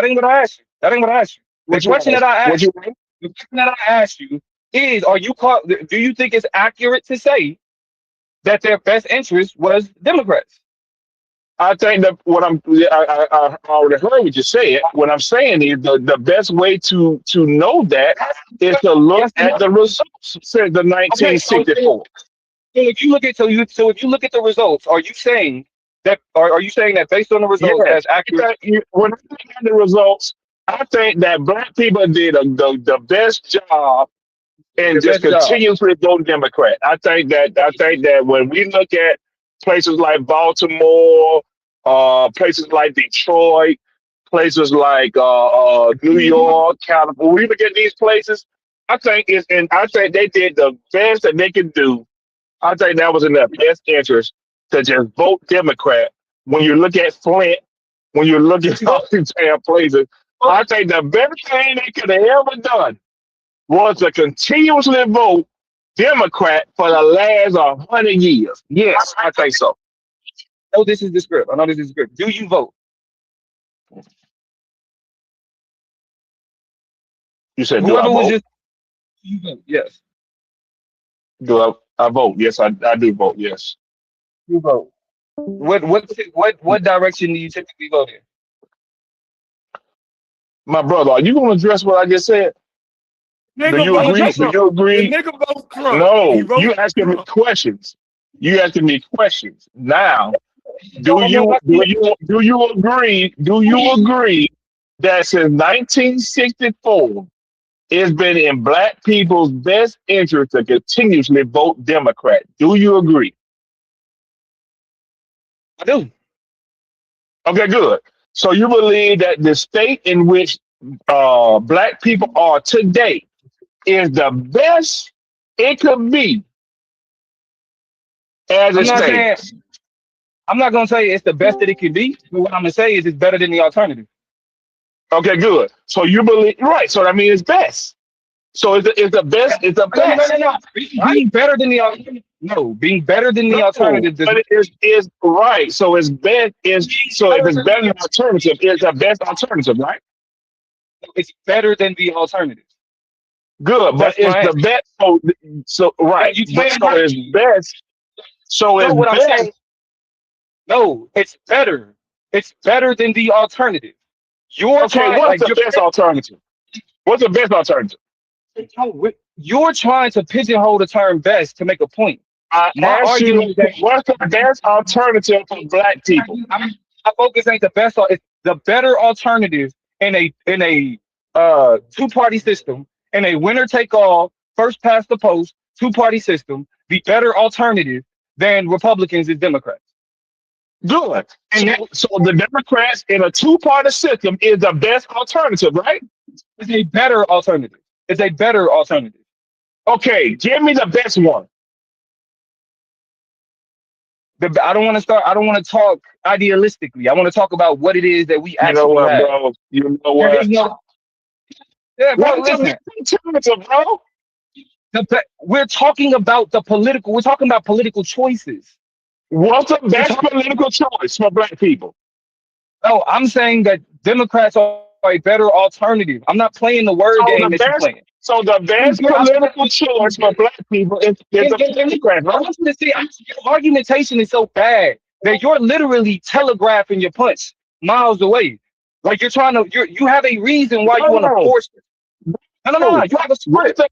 What's the best alternative for black people to vote? No, I don't play that game. You have a script that includes the word best in it. So you want me to use that term in order to use your script. I've answered your question. It's got to be a best. All of that shit, nigga, that's a semantic game that goes beside the point. We're talking about winner take all, first past the You post. set up a false dichotomy. A false Period. False dichotomy. That's a false dichotomy. Really? It is a winner. False dichotomy. It is a winner take all, first past the post voting system. And that type of voting system, the two ideological sides that we have to deal with, Democrats versus Republicans, progressives. Yes. When we are using our electoral logic, what we know socially and what we know politically, what we know legislatively, Democrats are the best alternative. The reason why I would never call them the reason why I would never call them best is because primarily there is still the issue of racism and whiteness permeates both parties. So the Democrats can never be the best. because the interests of black people will never be forefront in the Democrats. So they'll never be the best. But they'll be better. All right. They'll be better given the same. Okay, good. So would you advise for black people? Okay, good. So when we look at black people today, it shouldn't be no complaints. We made the best. We made the better, according to you, the better. Let's just say the better choice between Republicans and Democrats. So it shouldn't be any. Black people shouldn't have no problem there, right? Everybody should be peaceful. That's ridiculous assessment. That means you don't understand black life in America. If you think, oh, because we voted Democrat, if the conclusion that you draw is well because you said that, then we shouldn't complain about nothing, bro. Like I have to call into question your ability to engage in this conversation. No, we got what we voted for. We got what we voted for. I'm not gonna do the ad nails. We ain't doing nothing. We got what we voted for, right? So it was the best decision, right? Well, saying that we voted for the better alternative doesn't mean that we got the best out of the situation. We got something better than what could be worse. Okay, that's what I'm saying. Like you're trying to so what? What you say? Oh, bro, like you muffled and mumbled. I can't. What are you saying? What? Yes, we could have done. Hey, listen. Black people had to fight for everything that every right that we had ever had. We got to do. We got to do twice as much. We got to do twice as much to get that far. We see black as hell. And Corey, you about to go. We got to do twice as much to get half as far. That way, you about to go with. I couldn't hear you. Hold on. I couldn't hear what you said. You say we had to do twice. We got to do twice as much to get half as far. That's a line you're gonna use. I mean, I will agree with that, but that's not the point I was making. What I'm saying is, since we had to fight for every inch, right, and we still having to fight for every inch, right? We can look at both sides of the party. We can look at both parties and say, okay, this party is trying to maintain where we at now. This party is willing to move a little bit. Black people have gotten to, are we where we need to be, right? Are we in the ideal place? No, absolutely not. Do we got a long way to go? Absolutely. Are we finding ourselves right now being taken back to some of those places we had already came from, right? Yes. So what I'm saying is, I think what Damo is trying to say here is that it's not the ideal. We're not in the ideal position, right? But it's one party that's willing to compromise in a way that's profitable for black people. So I think that's pretty common sense. I don't think, and again, I don't believe that it's not, I mean, because we got two parties. You do understand that, don't you? No, we have two major parties. But have you ever heard of it? Listen. Listen. It's two parties. It's Democrats. The Democrats. It's the DNC and the RNC, right? Yes, those are the two major parties. Yes. Okay. We have more. So yes. So I mean, it's either you get down with that party, or you go over here and act like you're gonna have some type of impact and then your vote don't count, essentially, right? Because we can do math. Black people can do math, right? I know a lot of people in the party that you represent may have put out there that black people was the scum of the earth, right? Okay. Yeah. And we welfare queens, right? And all of the rest of it, right? And we bringing down the genetics We're bringing the Oh, they- genetic pool down of America, Yeah, right? That's what the party. That's what those in the Yeah. party that you representing is saying about black folks, Yeah. right? But I just want you to know that black folk do know how to do math. Thank you for sharing that, Corey. I didn't know that, man. Appreciate that. Okay. I run back and tell the Republicans that black people can do math. Absolutely. So again, that's why we ain't been fucking with them, and we ain't fucking with them still, right? So when they can get their shit together, right, and stop doing the bullshit that they put in now with the Supreme Court and Donald Trump, that's fucking up for everybody, not just black folk, fucking up royally in every aspect of the government's responsibility. Every single aspect of the government's responsibility, Donald Trump, and not just Donald Trump, because he's just a symptom of the fucking disease, right? Yes. The fucking Republican Party has been counterproductive to American people. Hey, Corey. Since I've been alive. I don't know, like y'all all get to talking all this other shit. I'm talking about since I've been on this planet. Right? Since I've been on this goddamn planet. Hold on, bro. Let me finish this. Y'all just I heard a lot of bullshit from you today. American Dream. And I didn't cut you off one time. You accused me of cutting you off. I'm just asking you for the sake of my children. Can you not be cursing all the time? Oh, I'm sorry. I apologize. I'm just listening with my kids, bro. I'm just asking you to I apologize. Respect, bro. Respect. Listen, I apologize to you and your kids, American Dream. Listen, but what I do want everybody to hear, even the kids, right, is since I've been on this planet, I was born in 1981, right? Yeah. And bring your son closer to the phone. Ever since I stepped foot on this planet, right, the Republican Party has been doing damage to the common working American. He's waged war, and I can prove it year by year. And by golly, when we hit this live button, I'm gonna prove it. And this is what I always prove every day. You can, if you're a part of this Discord, the TMI Discord, right? Yeah. And you have seen anything that I've been sharing and posting, you know that the Republican Party has waged war in cahoots with the corporations, right? And interests and special interest groups, right? Yeah. And they've went on a stealing spree and have stolen 90. They've stolen 79 trillion. And they're committing to steal $90 trillion from the working man.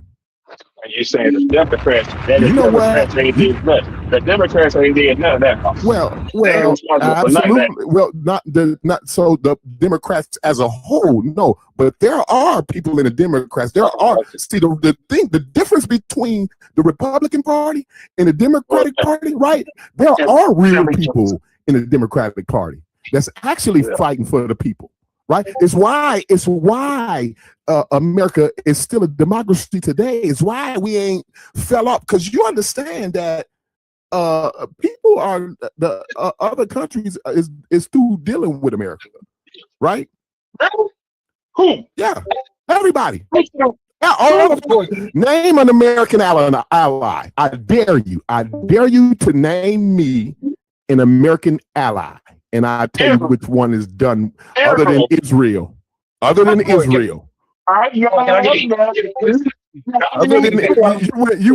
on. Let's be common. Let's be. See, this is why I don't like really having the real the conversation with you, Thunder, because you don't like to have the real one. You never like to have the real one. You asked me who I said other than Israel. But before your main point though, I want to make something very El Salvador. I converse with many conservatives, right? When that point that you just brought up about let me this question. El Salvador. how Republican Come on, stop it. skew heavily towards Republican policies are skewed heavily toward corporations and the elite, like already rich people. When that gets identified, $30 million, and she ain't got nothing to do with Chief, with Nancy Pelosi, Bernie Sanders. what he doing is Hey, but Thunder, just let him get his point out, and then you can just throw your spaghetti against the wall afterwards. Go ahead. Yeah, go ahead. This proves my point. I'm glad he said it, because critiquing Republicans is not a pass for Democrats at all. But the only reason the opposition treats it as a pass for Democrats is because they don't have any evidence to refute the claims that are made about conservative policies. They're not going to say, let me bring up these statistics. Let me bring up these. They're not going to say, let me bring up these. They're not going to say, let me bring up a red herring like Nancy Pelosi. Right? They're not going to say, let me show you the economy. Let me show you the jobs. They're not going to say that in the context. What conservative policies are you talking about, though? All of them. They've never had a good idea since 1981. They've never had a good idea since 1981. Name one. Name one good idea. Name one. Go ahead. Hey, don't know. Which one are you talking about? You bring up the conservative policies that are beneficial to the poor. Oh, my nigga, listen. Let's hear. I can't hear both of y'all. What are you saying, Thunder? I'm telling you. I'm saying this man pointed out how historically Republican policies have been uniquely. I asked you one question. What conservative policies are you talking about? Which one? I'm talking with the Patriot Act. Which one? Huh? Trickle down economics. The idea. You said what? What's that policy? Trickle down economics. You don't know what that is? Yeah, see, that's what I'm saying. Like, let's get to the substance. Let's get to the substance of the conversation, Thunder. Let's not play games like you don't know what trickle down economics is. Not a real trickle down economics. Which one initiated that? Ronald Reagan initiated trickle down economics. What bill did Congress pass to enact? It was a policy. It was a executive policy. It was not a congressional act. Right, it's a legislative focus. So any policy that deregulates, any policy that crazy to the benefit, so corporations can save money.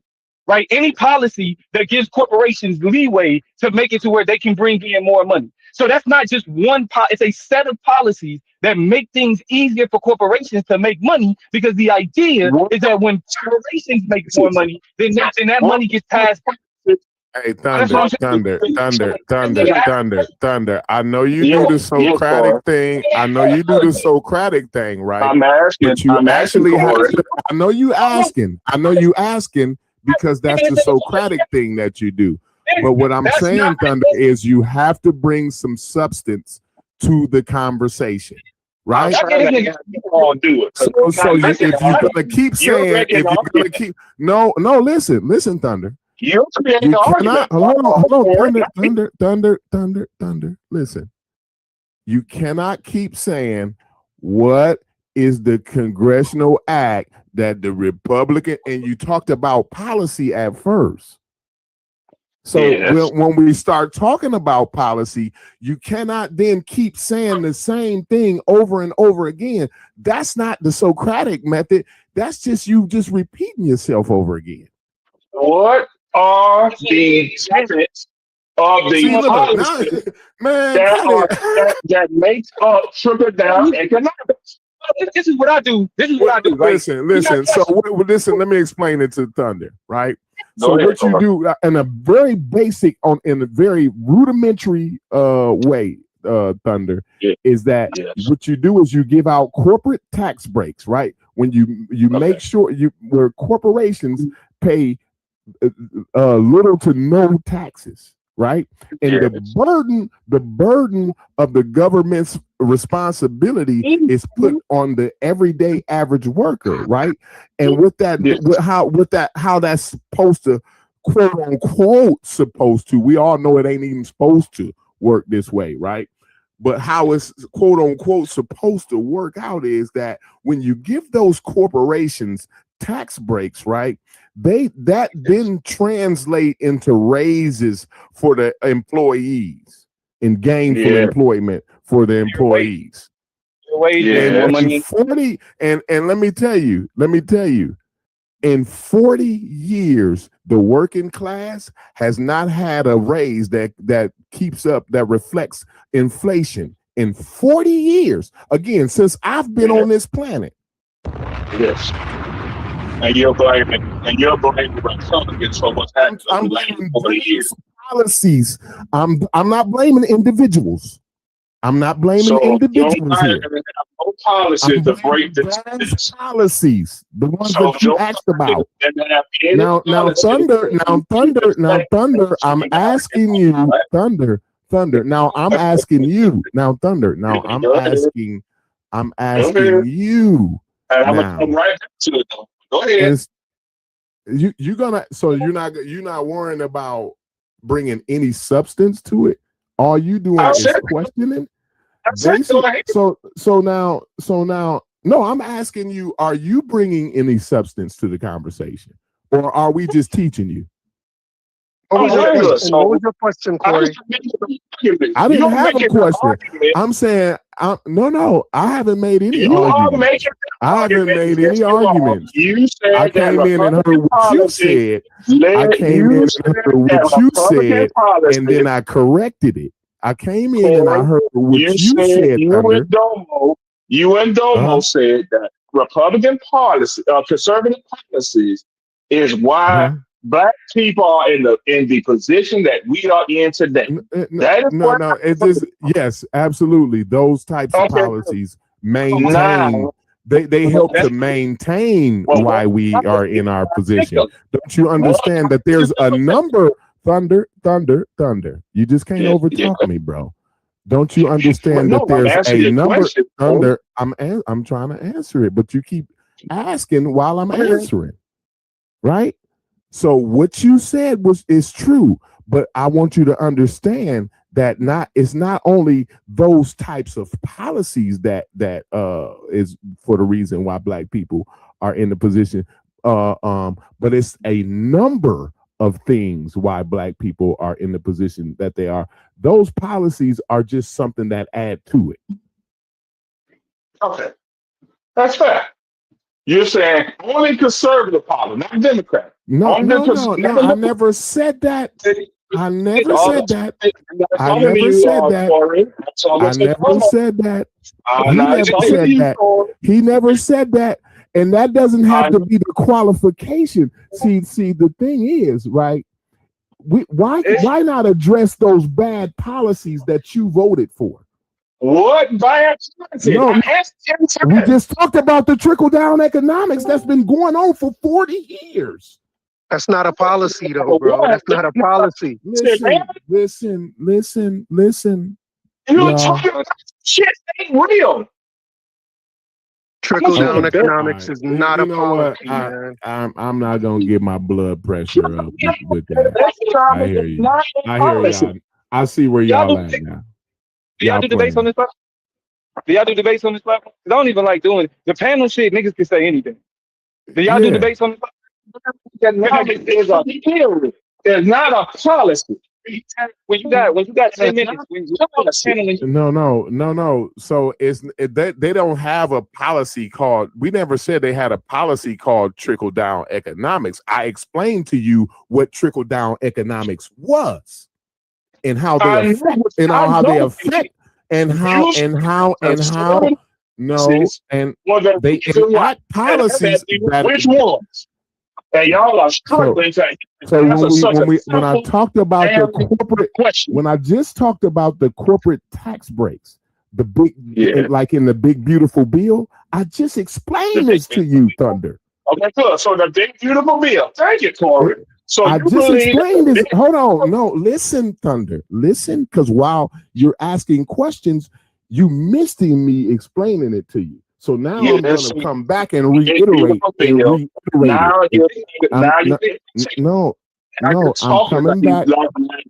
It's not Thunder. You just don't even. Ain't no way I can even conversate with you. I can't. I can't Go ahead. Thank you. So you're saying that the big beautiful bill is a policy that's been going on the last 40 years. Beautiful bill has policies in it. That's a bill. The big beautiful bill is a bill. Policies in it. It was passed by Congress, and the Congress have policies that make the bill called 100% correct. No overtime. No tax on overtime. No tax. No policy that make up the bill. I'm asking you, and which that's in that bill is hurting black people. It's like literally, this is an individual that says, I'm going to actively misinterpret the things that you say to make a point. Right. That's why I can't. It's exhausting because that's all you got to do is keep repeating yourself over and over again. Go ahead. This is you, Thunder. This is you. Show me. Hold on, Thunder. What policy in the big beautiful bill is detrimental to black people? Go ahead. Man cannot go to any intellectual search. You know what's in that American dream? What you saying? Thunder, Dummo wants to debate with you. Dummo wants to debate you, Thunder. Do you accept? About what? Whether or not debate him on. Whether or not policies geared towards protecting corporations are detrimental to the average person, and whether or not they have been the past 40 years. That's your opinion. That's your opinion, bro. No. Empirically, I can prove it. Empirically, you can make the argument that it's not. Prove it. So go ahead, create your presentation. I'll look at it and then I'll retort. Nah, you gotta agree to the debate. If you ain't gonna do the debate, I'm not creating no presentation to teach you. I ain't creating no presentation. I'm gonna create a presentation to prove you wrong. Bro, I'm in the debate. I got nigga games. Oh, but you'll come up here and play these dumb games. You do this dumb shit. This is entertainment. It's entertaining for dumb people. It's entertainment for idiots. Maybe let's say something about you. Because anybody with any type of level of intelligence or listening to what you're saying and being like, this nigga can't be serious. This has to be a character. This has to be a character that you play on. Like, you can't move around like acting like this. This has to so be. we're gonna do the ad hominem. There we go. I knew it was coming sooner or later. If I get on a panel and just start saying a bunch of ridiculous shit, I knew the insults were gonna come. Go ahead, dog. Don't get that. I do it too. And Thunder, have you noticed, Thunder, that the insults are only coming from one side? Have you noticed that the insults is only coming from their side? Your conversation is an insult. Straight up. The way that you dialogue is an insult to intelligence. The conversation that you have, it's disrespectful to people. Justify your insults if you wish.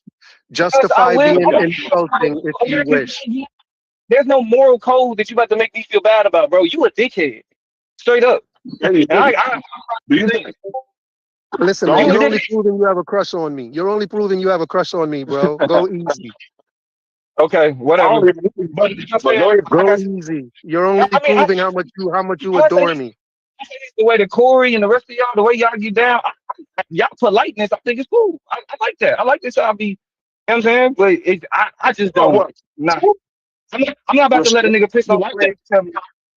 I'm not about to let a nigga act dumb while we're trying to converse and then be like, well, I'm just trying to have a conversation. Why are you throwing out the insults? You on here acting stupid. Why else would I throw out insults? Domo, I can tell you, you're stupid too, right? Domo, everything you said is dumb as shit to me. But I didn't say that to you.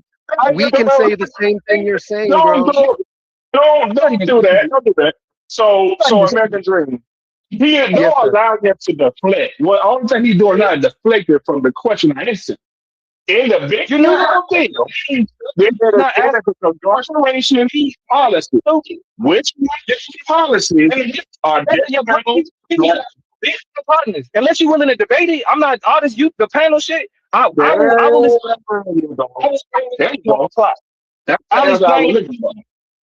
I'll explain it to you on the clock. Not getting on the clock, nigga. At this point, because of the way that you chose to engage, I got disrespect for you. I don't really have like the intellectual. Let's act like we having a conversation. Nah, you play dumb. I'm not playing dumb with you. Why would I do that? You weren't playing dumb. You weren't playing dumb when you said trickle down was a policy. You weren't playing dumb. You were being really dumb. Who got a crush on who? I don't even speak you. Like nothing. Were you playing dumb when you said trickle down was a Republican policy? Were you playing dumb, or were you just naturally being dumb? You ain't gonna take the debate either. You ain't gonna take it. I'll take it right now. Don't take it, man. No, I'll take it right now. He can't tell you. He can't tell you what I ain't scared of Dumbo. He can't tell you what I'm scared of him. He can't tell you Dumbo. Ain't nobody scared of you, Dumbo. What conservative policies he's talking about. I got a nigga 10 times. What conservative you say that Republicans are the only. They're the only reason Republicans, just the Republicans. You sound like a dream. You sound like he didn't say what conservative policy yet. The rest of y'all niggas, the fact that y'all tolerate 20 minutes ago. What conservative policies are you talking about? Which I applaud y'all patience. that nigga still ain't answered. That's 10 minutes ago. You ain't heard 20 minutes. You ain't heard policy and he can't even do that. Cause like I feel like y'all do this with this nigga often. And I'm saying I wouldn't have nothing but disrespectful shit to say to people that act this stupid. Cause like, look, everybody watching can see that we tried to keep the conversation on the topic. And as this dumbass nigga hits the panel and start asking dumbass nigga questions. And then start talking about you ain't answering. No, why would I answer? You have a conservative policy in particular you want to discuss. Hey, dumbass nigga, stop asking me shit. Stop asking me shit. There you go. His name is Dumbo. How's your name Dumbo and you're calling people dumb? How is Dumbo calling people dumb? I don't do this. Y'all, that's y'all. You name yourself Dumbo. When Corey has the patience, he will engage you the way that you want to be engaged. But your name is you named yourself Dumbo. The way that you act, you're an idiot. And I know you don't. And I need you though. You named yourself Dumbo. I don't know you in person. You named yourself Dumb Mo. Mo Dumb. Put your name around it's Mo Dumb. Can I call you Mo Dumb? You may not be you're Mo Dumb.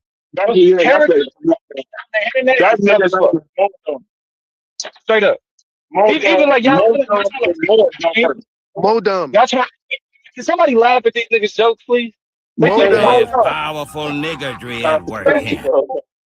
Somebody laugh at these niggas' jokes. They need it. Is it a laugh track? Mo Dumb. What? Somebody else a chance to speak. Can somebody hit the laugh track? Mo Dumb. Give somebody else a chance to speak. What's the conservative policy you say? Because I ain't talking to this nigga. He keeps saying my name. Mo Dumb. Dumb.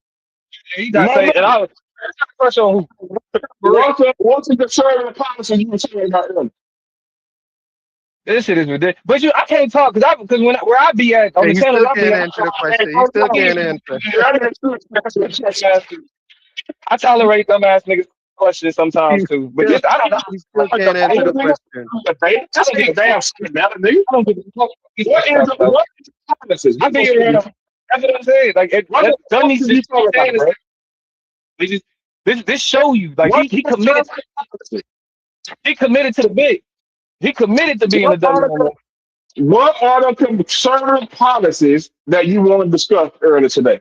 Which one it was? Y'all see how his comprehension is trash? I'm not answering nobody. I'm not answering nobody. That's the dumbest shit you ever heard. You ain't no damn bro. You see, everything that you said on here has been dumb. Everything. Look at down economics. That's a policy you can't deal with. You added nothing of value to the dialogue. Nothing. Hey, so like that. What are the conservative that's a different from the country? Which one you talking about earlier? You asking me questions don't mean shit. You've added nothing to this dialogue but being a dumbass. And I'm willing to say it. Because I don't fuck with you like that. We ain't got no shit to where I'm gonna sit and pretend and be. I ain't never talked to you ever. Ever. These niggas don't know who you are. Not I don't know who you are. I'm asking you about policy. What the policy you were talking about earlier? I'll be polite to this slow ass nigga. This ain't I'm asking you what are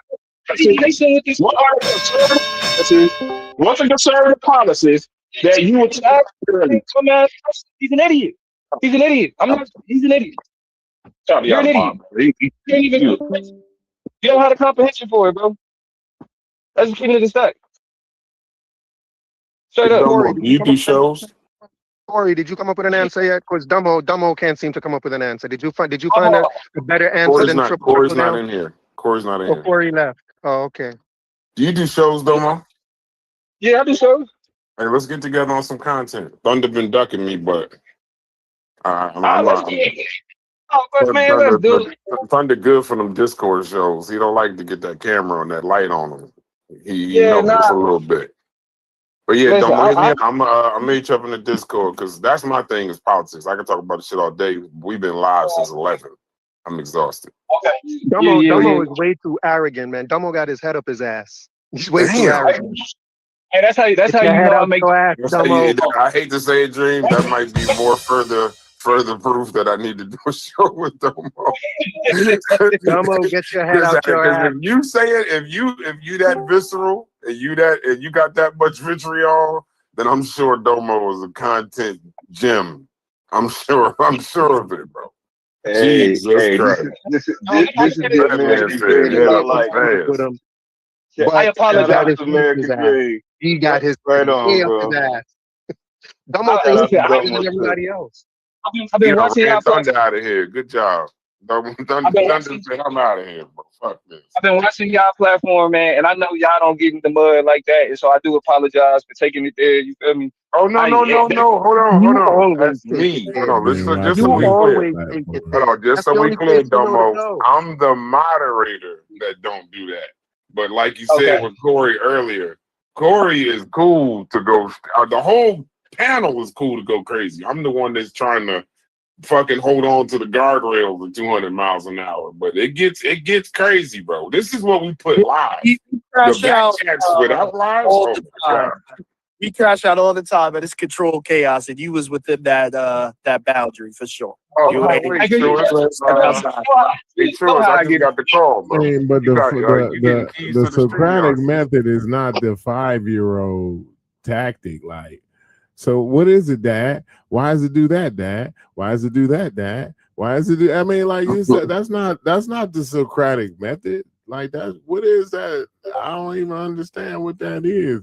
You know what I mean? Like, and then when somebody as you're asking the question so many times that you didn't got it explained to you 3 times. And then the first time I explained it to him without him asking the second part, but he was too busy trying to keep asking another question that he didn't even understand that I answered the question. You just gave a very poor answer. Your answer was very poor. He asked about what the policy was, and we told I explained. Trickle down is not a policy. I didn't. I explained it to him. I explained about tax breaks. Do you remember when I talked about the tax break and how when you give corporate tax breaks and make cuts to things like Social Security and Medicare and things like that, and so that you can, because so you understand that the working class, right, and the poor folk take the burden of that, the brunt of that burden. You understand that, right? Because in order to make up for those corporate tax cuts, right, they cut things like Medicare and Social Security, right, and they don't give no raises that keep up with the inflation that they've been price gouging on us for 40 years, right? The corporations been underpaying us and price gouging us, right? Plus getting the tax cuts, right? So what I'm saying is those types of policies, right, that keep the black folks down, because it not only keeps Americans down, regular Americans, but when things is bad for regular Americans, it hurts black folks even more. So I don't understand why you don't understand what these corporate tax cuts. You understand that your grandkids is gonna have to pay for this. And you understand that? That your grandkids is in debt. You don't understand how to do that math. That's simple math. When you get these people trillions of dollars in corporate tax cuts, $1 trillion, 3 trillion, 2 trillion, 4 trillion in corporate tax cut, where you think that kind of money got to come from? Because see, this is the thing which y'all ask for when we start talking about Medicare for all. Everybody starts saying, well, and you know how much that'll cost? It's definitely not in the trillions, Medicare for all. That's definitely not in the trillions. What's in the trillions is the corporate tax cut that they've been doing for 40 years. And you telling me when I asked you, see, this is why I get upset. Because when I asked you, did you understand that your grandkids gonna have to pay for this? You said no. That's what pisses me off. How do my grandkids pay for corporate tax cuts? Listen, I'm not gonna explain that to you. Like you didn't explain trickle-down economics either. I'm saying you gotta explain these things. I didn't explain trickle. I didn't. You can't just say it. Hey, look, listen. You can't just say my grandkids is gonna pay for it. I say I don't know what you're talking about. And I say explain how, and you say I'm not going to. Because I'm not going to explain that. Then I don't believe you. Then I don't believe you. But then I'm going to stick to my position. I'm not. Listen, I'm not the one that need. See, that's the thing. I'm not trying to convince you. But what I am going to say is, you're not going to say that I didn't explain trickle down economics and I just did it for the second time. No, you didn't. You said trickle-down economics means when corporate companies get a tax break, my grandkids are going to pay for it. And I said to you, how are my grandkids going to pay for it? And you said, I'm not explaining that. Unless you explain that, you haven't explained. Until you explain that, you haven't explained trickle down. You're not going to do that with me. You're not until do that you with explain me. how it trickles down to my grandchildren. I'm not You haven't saying explained economics. I'm not saying anything. So the trickle down is not gonna. Your grandkids are not gonna get trickled down on. That's my point. That's the point of trickle down economics. So what I'm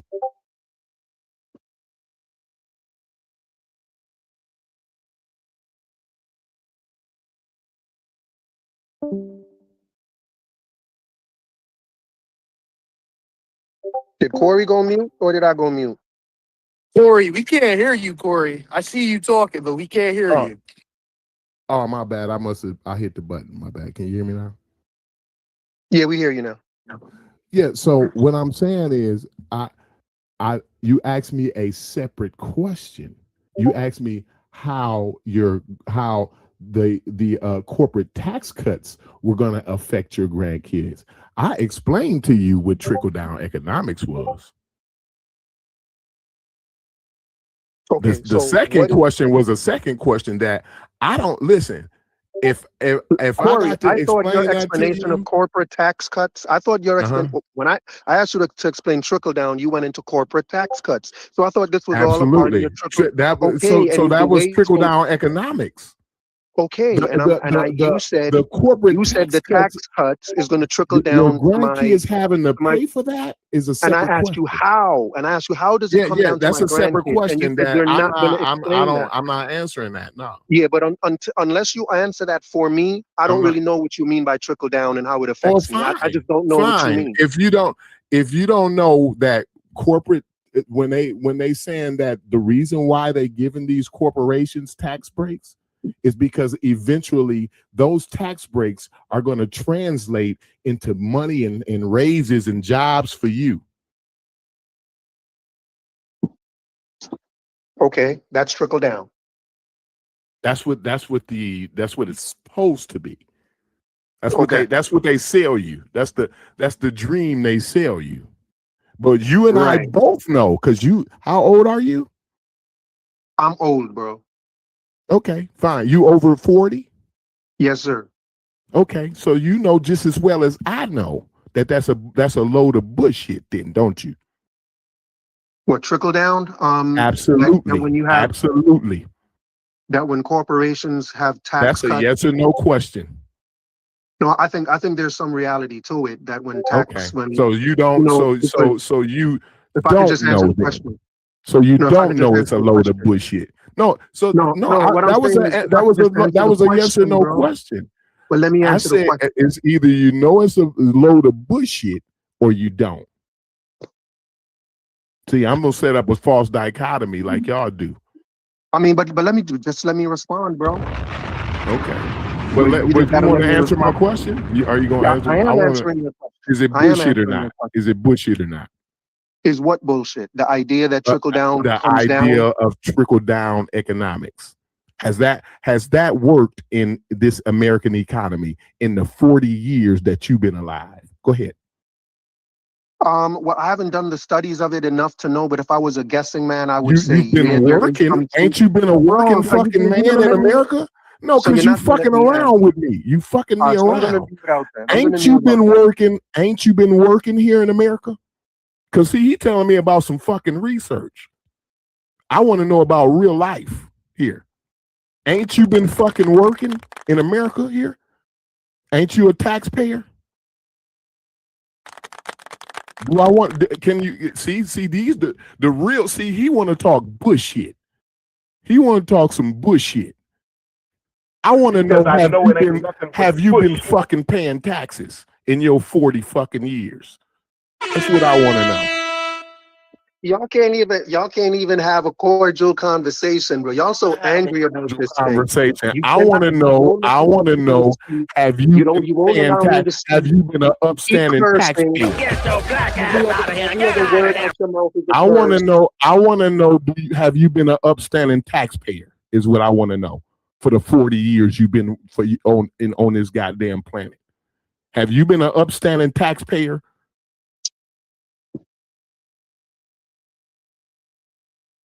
See, see, they don't want to talk. They want to talk some bullshit with y'all. What type of question is that? What does that have to do with what we're talking about? It's very pertinent to the conversation we have in here. Have I paid my taxes? It's Is that what you're very, asking? very pertinent. Are you asking me if I pay my taxes? You know exactly what because I done asked the question. I done asked the question 5 times. Corey, you know what I'm asking and why I'm asking. See, this is why I be tired of talking to y'all, because you know exactly what I'm asking. No. You know exactly what. Listen. You know exactly what I'm asking and why I'm asking you this. I have no clue why you're asking me that. Can you explain, please? You've led me to ask you this. You've literally walked me here, right? And then now you're gonna turn around. Then you're gonna turn back around and act like you didn't walk me here. See, this is what I'm saying, y'all. So keep walking. No, I'm still on the same question. But I'm trying to keep walking, point out bro. What's the next question? the fuckery you on. No, Oh, no, no, Jesus no, no. Christ. Because you wanted Yo, to this waste dude is time. difficult as You shit. wanted to waste time, and now I got time to waste. See, I'm ready to right? walk, bro. I'm walking with you. Yes, No, I pay my you taxes. done already walk. Now it's my turn to walk. Let All me right, walk. man. Let me do the Walk by walking. I'll yourself. let you Walk walk by me. yourself. Now let me do Go the ahead. walking. Walk by Right? yourself. So okay, fine. I'm very willing to do that. You already know that. I Right? can I can tell. go on Y'all and love on and on walking and by on and yourself. on. Y'all love I can to go hear on and yourself on. talk. Go ahead. Absolutely. Absolutely. Go That's why ahead, the buddy. fuck Knock I get yourself on out. here. Knock yourself out, Corey. Why else would I get on here, bro? You right. Go ahead. Keep walking. All right. So what I'm asking you, right? Instead of I'm not having the walking with person, you. Why are you asking me no, questions? I'm not I walking don't with give you. a damn. I don't give a Okay, damn. go ahead. Right? Because when I was trying to have the pertinent conversation with him, right? The real conversation with him, he wanted to fuck around with me. He wanted to act like, well, I've never heard of trickle down economics. That's what he said at first, right? Then he said, Stop lying on me. I ain't say I never heard of it. Cut it out. well, you asked me what it was. Cut it out. Insinuating as if you didn't know what the fuck it was. Why? Matter of fact, the guy that you was in the car with said it's imaginary. What we said was that it's not a policy. Made up. We didn't. You It's weren't made listening. up. We didn't say it's made up. We said it's not a policy, bro. You ain't even listening. You talk too much. You talk so much you don't listen right. Listen. Is we still with the policy shit? We gotta go back to the policy shit again. If we did ask you what trickle down was, it's because you said it was a policy, and we know it's No. not. So that's why we were asking you what it was. We talked about Republican ideas first, is what we said. You remember that?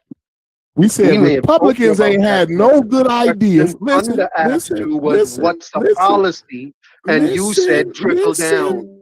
Let me tell you how we got there.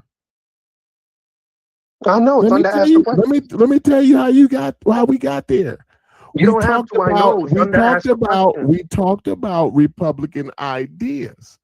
And one of those ideas was trickle down economics. Now, Thunder and him keep asking question after question after question after question, right? And us answering one question, at least me, I'm just speaking for myself. I can't speak for everybody else. And me answering one question, he already asking three other questions, right? So as I'm answering the question about the Republican ideas, because you remember I said that the Republicans ain't never had a good idea before, right? That was my initial statement since I done been on this fucking planet. They got bad ideas, right? And so by me talking about the bad ideas in the trickle down economics, he's talking about policy because he's on his fifth question before I could even answer it, right? You witnessed that, didn't you? No, I can't remember witnessing that. I think he just asked me what a policy. I remember him asking what's the policy. You don't remember the start of that? Said trickle down. Yeah, so trickle down was brought up, right? And then he asked for a policy. Then he asked, is that a policy? And we said, no, it's not a policy. Okay. Right? And then he said, well, how does trickle down if it's not an act of Congress? Because he talked about an act of Congress or some shit. Well, Congress didn't act on it or whatever. You know what I'm saying? So what I'm saying is we explained to him how that affects how the trickle down economics essentially is a policy, right? When how things take effect, right? When you say we need to stop spending, we need to cut spending, and all of a sudden we need to cut Medicare, and we need to take we need to cut any funding for affordable housing, right? We need to put the 50% of the kids that got out of poverty due to those COVID relief funds and shit, right? That got out of food insecurity, right? We need to put them back in there, into being food insecure, right? So that we can pay for the corporate tax cuts. That's supposed to trickle back down on the working man, right? You're supposed to get raises and this and that and the other. But again, I told you, because this is why I asked, have you been working in the last 40 years? Because when I asked you, you said, well, I don't know because I hadn't done the research on it. You remember that? You remember when you said, I really am not sure because I ain't done the research on it. The reason why I asked you, have you been working? Have you been an upstanding taxpayer, right? Because you wouldn't have to do no fucking research. You'd be right with the 80% of Americans living hand to mouth, check to check, gig to gig. And you understand that Americans are the most productive working class in American history. We do more with less. We sacrifice more. How do you know that? How do you know that the tax breaks weren't to my advantage? Listen, I don't give a fuck about you as an individual. I do. So I don't listen. That's the point. You always you understand that I was never talking about individually, though. You understand my argument. My argument was never about you as an individual. But if it's about voting, Corey, if we're talking about voting, it has to be about me as an individual because I vote as an individual. Stop. Corey, I don't give a damn about you voting. Are we gonna have a conversation? No, because you bullshit. You're not having a real conversation. We're gonna have a conversation. You playing. No, because you playing. And every time you start playing, I'm gonna point out that the fact that you're but I don't cut you off. I think you're playing, but I don't cut you off. No, you're playing. No, I'm not. You don't think I'm playing because I'm keeping it 100 with you. I'm not acting foolish with you. Okay, you're not acting. I'm not knowing. You're not acting. I'm not sitting here on this microphone. Okay, you're not acting. Let me tell you what I'm not doing. Let me tell you what I'm not doing. Let me tell you what I'm not doing. Let me tell you what I'm not doing. I'm not sitting here on this microphone acting like that. I'm not a part of the 80-90% of a fucking Americans here. You in the top, you acting like you sitting here acting like you in the top 1%. Maybe not the 1%, but I'm in the top. You're benefiting off the corporate tax cuts. I'm not. You finna pretend to me.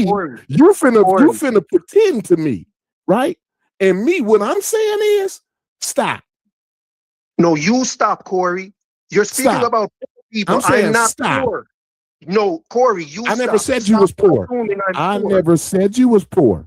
I never said you was poor. Then why are you telling me to stop saying I'm not? I'm saying I never said you was poor, and I never said you did, bro. You just said that I belong to the 80% at the bottom. Absolutely do. You absolutely do.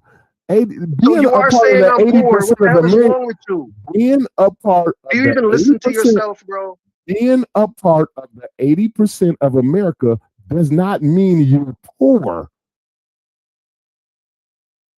So what are you talking about? What 80% are you talking about? So what 80% are you talking about? Hold on, bro. Do you even understand what I'm saying? That's why I'm asking you. What 80% are you talking about? Americans. If that's the case, I'm a part of the 100% of Americans, not just 80%. What the hell? I'm talking about the 80% of Americans that live check to check. I don't live check to check, nigga. I don't give a fuck. What's wrong with you? I don't give a fuck, bro. That you can sit on this fucking I give a fuck. And talk how you shit gonna to tell me me I live about check that. to check? I'm telling you I don't, and your response is I don't give a shit. I'm just gonna say and lie to me. This nigga right here. I don't give a damn that you can get on this YouTube and tell me that you ain't part of the 80% of America. That live check to check? No, And I am not. And The on fuck? average, and this is a I don't, hey, bro, Corey, listen, I do not listen, live check bro, to check, bro. listen, bro. Do you Corey, understand statistics? I got a Do nice you savings, bro. I don't live check to Do check. you understand statistics? Man, do you understand that I don't live check to check? The hell? This is the problem. This is a very serious I don't even know what problem, to y'all. tell you, man. This is why I be frustrated. So what you want me to do? You want me to pretend I live check to check? We can never have a. Go ahead, Corey. I live check to check. Go ahead, We make your can point. never have a real conversation because I don't know if niggas be trolling, playing, or really just ignorant. Corey, if you don't mind, if I could chime in real quick, it's Go ignorance, ahead. bro. It's ignorance. Like he did when Is you at 80%, that 80% ratio, he It's doesn't coming from a understand guy what's who being named by himself Dumbo. He don't Was understand it that. ignorance to call yourself Dumbo? Right. See, look, Right. Do you see? look, but see, let's have a real conversation. See, look.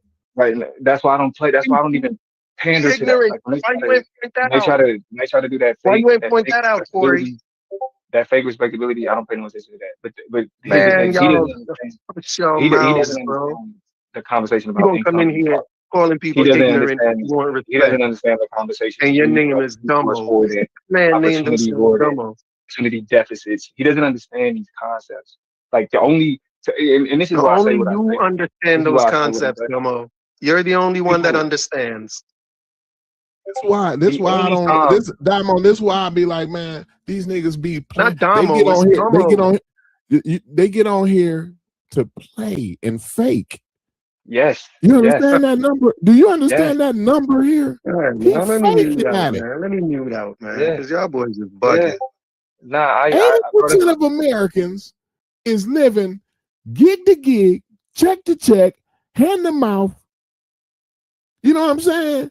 And he Right. don't. He think because he got it comfortable that mean he ain't falling in that number. Corey, do you live check to You check? know what I'm saying? Corey, do you live check to You check? don't understand the statistics. Corey, That's why I asked you, did Corey, you understand do you live statistics? check to check? But Me Corey, as an individual Yes, ain't got do nothing you to live do with check to this. check? See, that's What? what I'm saying. That's why I told Do you I you didn't live give a check to fuck check, about Corey? you. It's the very answer why I told you I didn't give a fuck because you don't. You understand Dumbo, do you live statistics. check to check? Do you Dumbo, understand do you live check to check? statistics? Do you understand the statistics? See, 'cause Brass, you do you done live asked, check to check, see, Brass? you done asked so many questions, but you won't answer any. Logic, do you live check to check? Smalls, do you check to check? listen, I can easily say that I don't live check to check, but at the same time, I recognize though that my interests I is think that aligned. proves his point. That's what's so frustrating to me, Damo. Yeah, but that's what I He was gonna say. actually think that proves his point, though. My interest Like is in more real in life. line. No, Yours, no, I right. think it's But that's what yours. but Whatever it that's was. why 2 that's why months they of ask me work the without question. Is putting ourselves they, in financial strain. Like they, that, like 2 months without work will put most of us in a financial strain. Like, can most you admit Americans that? can't deal with most Americans can't But deal with he $1,000 don't a even month. understand the statistic when you talk about on average, when you average it out, right? You understand that, right? That's where the 80% come from. Do you understand that? You in that When you 80% average what? somewhere. No, I don't. I don't know. Now, I don't know what look, you See, you don't understand what I'm saying again. American dream. You might not Hold be on. at the Y'all bottom of that explaining to me. 80%, right? But you in that 8, you could be at the top end. You might be a little bit more better off than the lower people at the bottom of that. You feel me? But you would still fall in that range.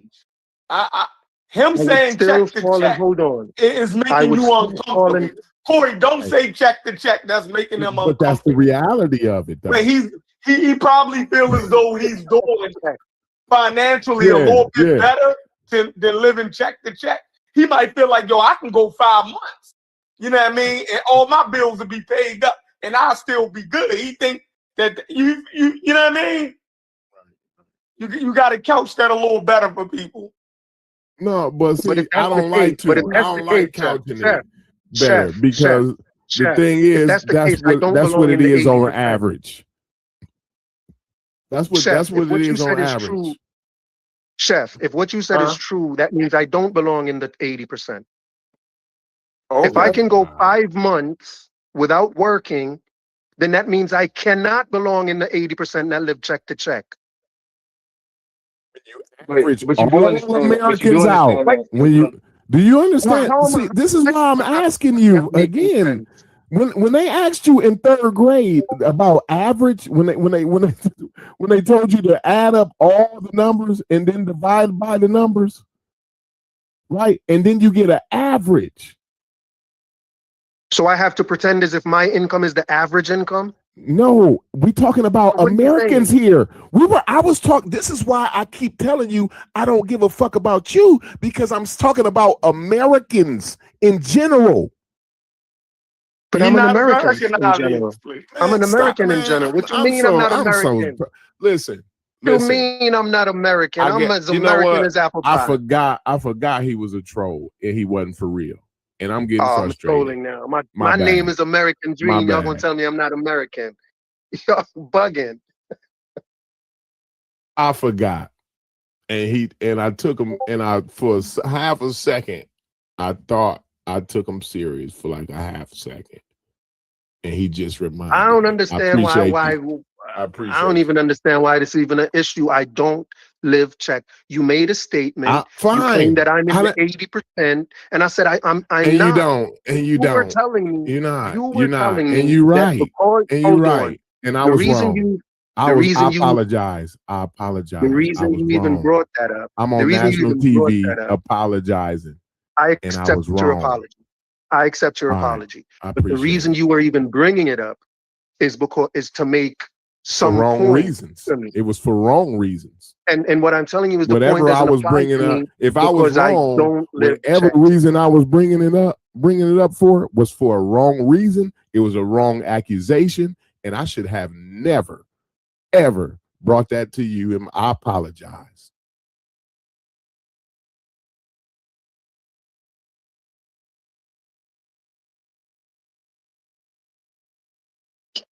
Apology accepted, Corey. Appreciate apology that. accepted. I appreciate that. I accept your apology too, Dumbo. You didn't even have to, but you found it in your heart. I know. I definitely accept your apology. I really do appreciate you doing that. Yeah. Yes, sir. Absolutely. Heather, bitch ass, nigga. I don't fuck with you like that. I'm not. I am not. You call me a tether. Yo, where the hell did that come from? It's a lot that I can learn from Corey. It's a lot that I can learn from guys over here. I like how y'all move. But you a troll. I treat you like a troll when I see you from the get go. I'm a troll. Which one am I? A troll or a tether? Let's try to have a real conversation. Like with you, no, you ain't earned it, nigga. You little. I ain't earned the right to speak to Dumbo. I haven't earned the right to speak to Dumbo. You little. I haven't earned the right to speak to Dumbo. Isn't that something? Little. You're not tall enough, bro. Not tall enough. Not tall enough, right? Okay, buddy. You didn't pick up on Miss Pemberton, right? When she told you to add the numbers up. Miss Pemberton. Yeah, absolutely.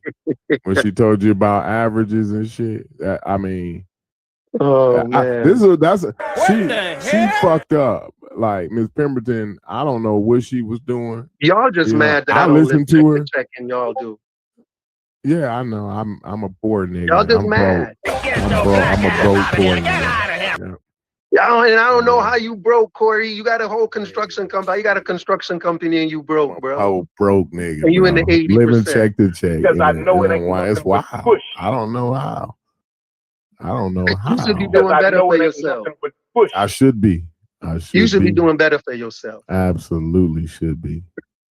Good luck. Absolutely. To be honest, this speaks to. Because I know it ain't nothing. I mean, it This ain't what no these luck two- for me. I'm already a middle-aged man. I mean, what else? If I'm fucked up now, I mean, I think that's pretty much how it's gonna be, right? Yeah. Sucks to be But you. it's certain. To be for real, it's certain ideological positions that niggas hold that make them ops. Like it's like I know how like we live in this like political correct society where it's like, well, we should be able to dialogue, right? Like how niggas acted about Charlie Kirk and how it was like, Right, well, he was just dating, he wasn't. But where I feel like we didn't fucked up is we didn't let these people act as if any of this shit is a real conversation. Like any of this shit is debatable. The impact of conservative policies on black communities is not fucking debatable. It's empirical. And the only people who play the game about like trying to parse through, like, well, if you look at it this way, is people who are disconnected from the actual experience of Black America. But most of these people don't like Black people. Let's be for real. Like most of these people have a perception of blackness that gets into them through a white epistemology. So it's like, of course, they're gonna find reasons to blame Black people, to say it's their fault, because the underlying conversation when niggas is like, oh, you can't blame conservatives or you can't blame the white man, they're denying and ignoring the historical relationship, and not even just the historical relationship, but how disadvantages are compounded. Every year that racial discrimination still happens adds on to the years where it happened in the past. So it's like when we try to pretend as if it's like, oh, well, it's 2026 and people are still talking about racism. It's because racism still persists. And the way that things are shaped today is based on that. Like there is no real conversation about the political benefit to Black people, the economic benefit to Black people.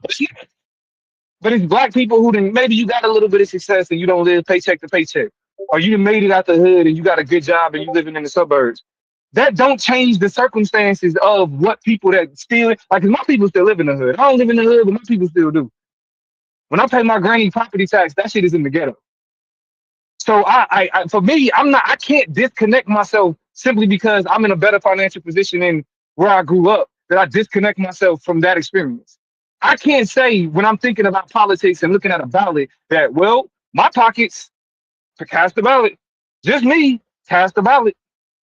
That's why I say a lot of these kind of, like people like American Dream and like that Thunder nigga, like they just real. To be honest, it's they real fucked up people. Like from an ethics standpoint and the way that we look at humanity, they really fucked up people. Most like I won't say most conservatives, but conservatives that be on the type of shit that they be on really just be fucked up people. At the end of the day, like if you can look at income inequality and be like, well, I ain't broke, you fucked up. If you can look at voter suppression and disenfranchisement, and find ways to negotiate why that's okay, you fucked up. That's why I really don't mind. I get a little bit more antagonistic when I'm engaging with those people because I'm always gonna give you the intellectual conversation first. But once I see that your politics is centered around the subjugation, accepting the subjugation and the oppression of other people, you are op. Period.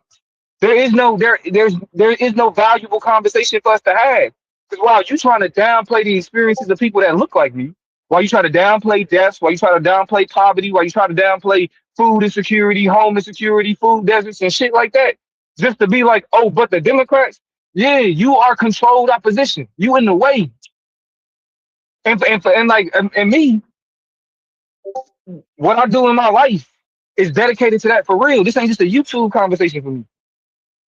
Bachelor's in political science, master's in human relations with a focus on diversity, equity, and strategic impact. It might as well be basket weaving, nigga. What kind of goddamn degrees is those? But you can't get it. I'm bullshit ass. I got both but types you of can't degrees. Get it. And I tell you But one you thing, can't it ain't get in them basket weaving But you motherfucking can't get majors it. you got. But you What can't did you get say it. your major was? But you can't get it. Diversity? But you can't get My it. man. You can't. My man. But you can't. You But you can't. got basket weaving as your But you can't get it. degree. Your But you degree can't is get in it. basket weaving. But you can't get it. But you can't get it. You think not? But you can't get You it. think I don't? Yeah. Hold on. But you can't get You think I don't have a master's degree? But you can't get it. You can't get what I got. Dumbass. You can't get what I got. I don't want to get Hold a on, so master's what's your degree in master's diversity. degree in? What's your master's degree Tell us in? what yours is in. Tell us what yours is What's in. your well, I just told you. What is your master's in? My master's degree is in finance. What's yours? It's in fucking finance. It's in fucking finance. It's in fucking that's not what you finance. just Stop playing with said. me, man. Stop That's playing not with what me. you just said. What did you just say? But here's the thing, though. Here's the uniqueness of this, though. Is this conversation talking about finance? No. Dumbo, Is this stop conversation lying. talking about finance? You just No. said your master's degree. Right now, we're talking about what my master's degree is actually in. Diversity. We're talking about what I actually study. We're not talking about what you study. We're talking about what I actually study. You're lying. I'm lying about what? I'm lying about having a degree. I'm lying about having a master's degree in. What's your master's degree in? It's human relations with a focus of diversity, equity, and strategic impact. Human relations. Yeah. Yeah. That's a waste exactly. of time, what are we talking about right now? That's what a are we waste talking about right of now? time. This is Dunning-Kruger. What are we talking about right now? This is what you got a master's. You got a master's degree to come on YouTube and talk to me. We're not talking finance. You went to school to get a master's degree to go on YouTube and run your mouth. We're not talking finance. No, we're not talking finance. What you're talking about, you even if there is some place where you have expertise, it's not this. You're get a master's degree so you could go on YouTube. Have you noticed everybody else on YouTube don't have a master's degree, but you went to get a master's degree? I don't give a fuck. Stupid, bro. Your name realized I don't give a fuck. Please. Yo, you didn't need a master's degree to come on YouTube, dumbo. Dumbo. Who said you do? Who said you do? Who said this is my career? Who said this is my career? Your master's, you just said. Who said? But no. I said. Who said? You said, what am I doing? Who said YouTube? You act like it is. Who said YouTube is my career? You act like no. It You're is. just a fan. You're just a fan. You follow me around. That's all that is. You follow me on YouTube. You a fan. That's all that is. Right, you wish you want to be me on YouTube. That's what it is. You want to be like a nigga like me on YouTube, but you're a lame. You're a weirdo. Nobody have no. Nobody's like, hey, American Dream. Like, let's do because who gives a fuck about what you think? You bring nothing. You bring even on YouTube. Think about this. Think about this. You got a master's in finance and you're worthless on YouTube. You got a master's degree in picking cotton.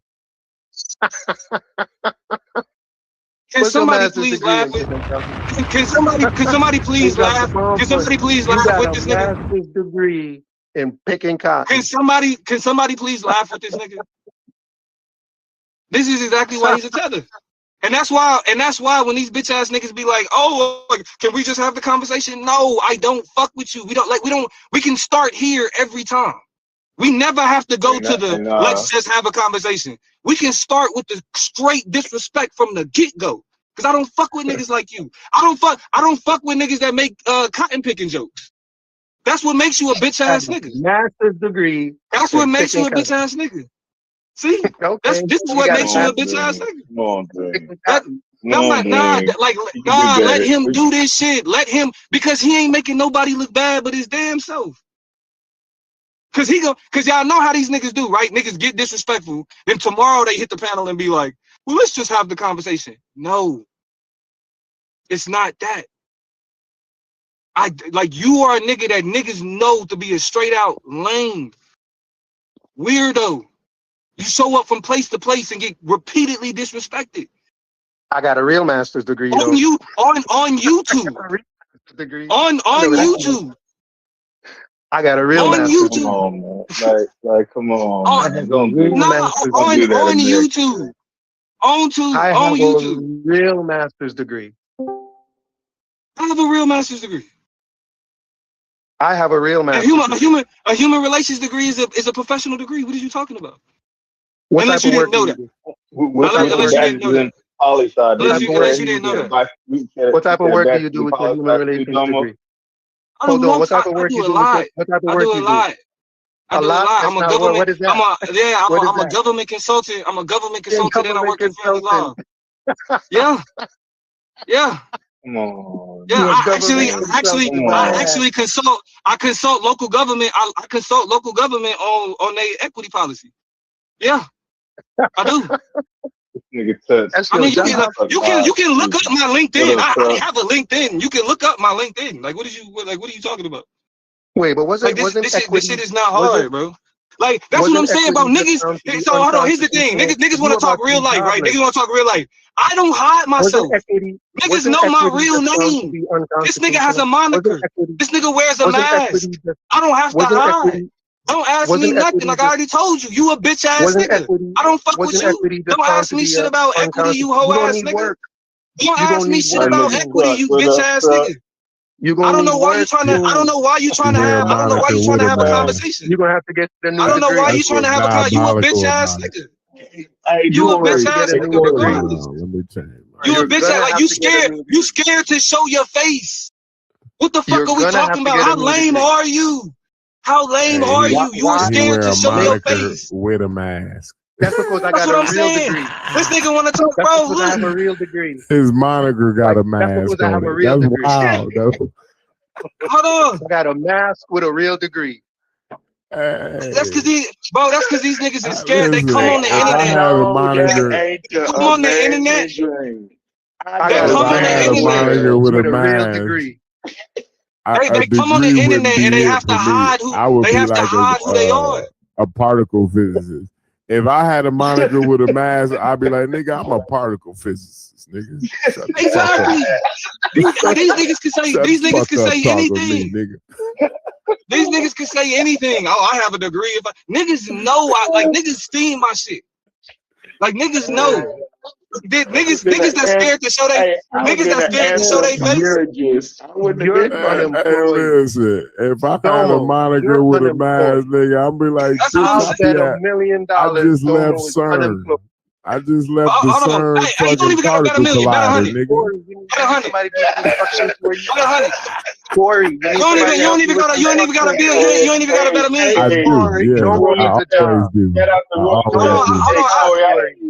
Corey, Hey, I was Corey, just telling I'm niggas gonna Everything, do brother. what this nigga gonna do. Corey, I don't give Corey, a damn Domo about needs a that. job. And the cement mason is a very I'm gonna do what this Corey, nigga won't do. career. Watch this. Corey, I'm Domo leaving the needs a office. job.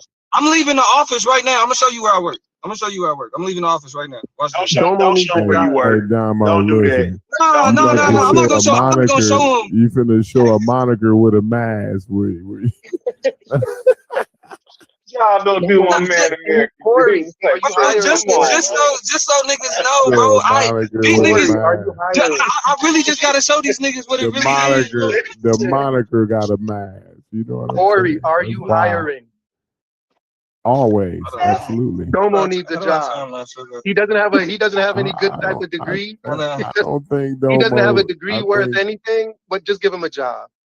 When did Domo American too smart Dream to get put. here? You gotta go. You had to have went to public school Oh, to work Who is the concrete. big face Domo biggest? went to Who them is the nice big schools. face I person could tell by the when I way got here? Domo talk. He went to them nice schools and shit. Right? Who is this He a big little bit face? too smart Who to is pour this big concrete. face person asking when I got Now in here? the classroom, they got the good education. Right. Look at this.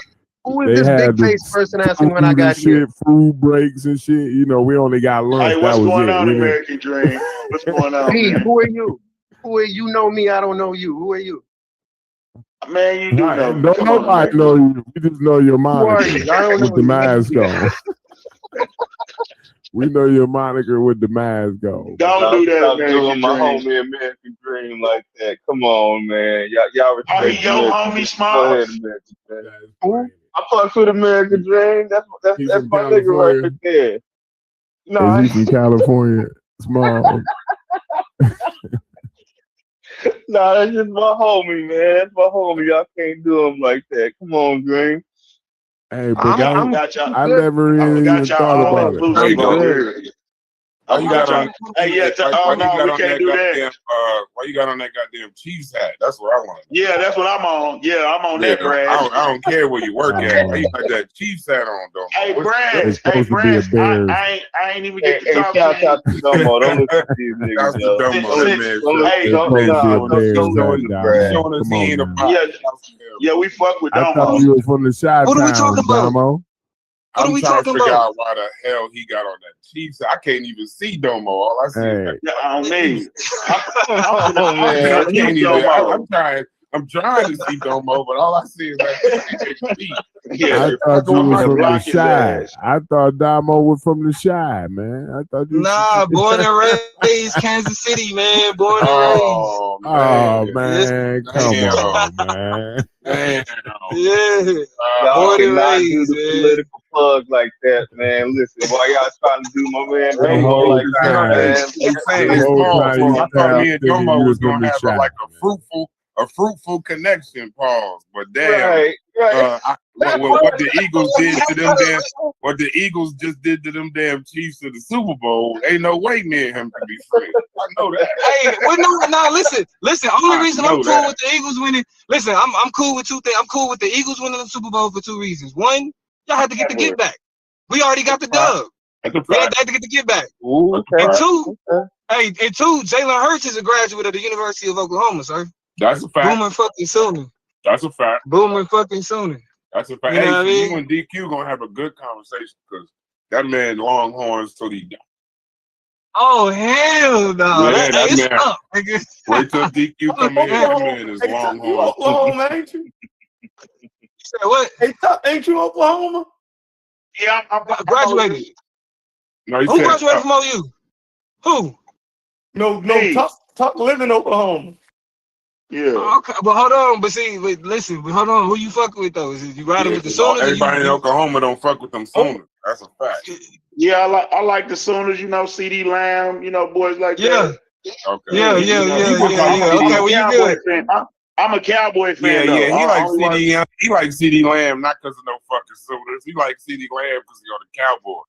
I know what the hell. Yeah.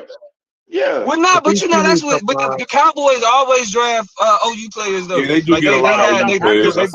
I just really don't care about college football until they make it to the pros. I really don't. Okay. If you're not a good enough pro prospect, I really don't care about you. But some people come and they do all right. They do all right from OU. So DeMarco Murray.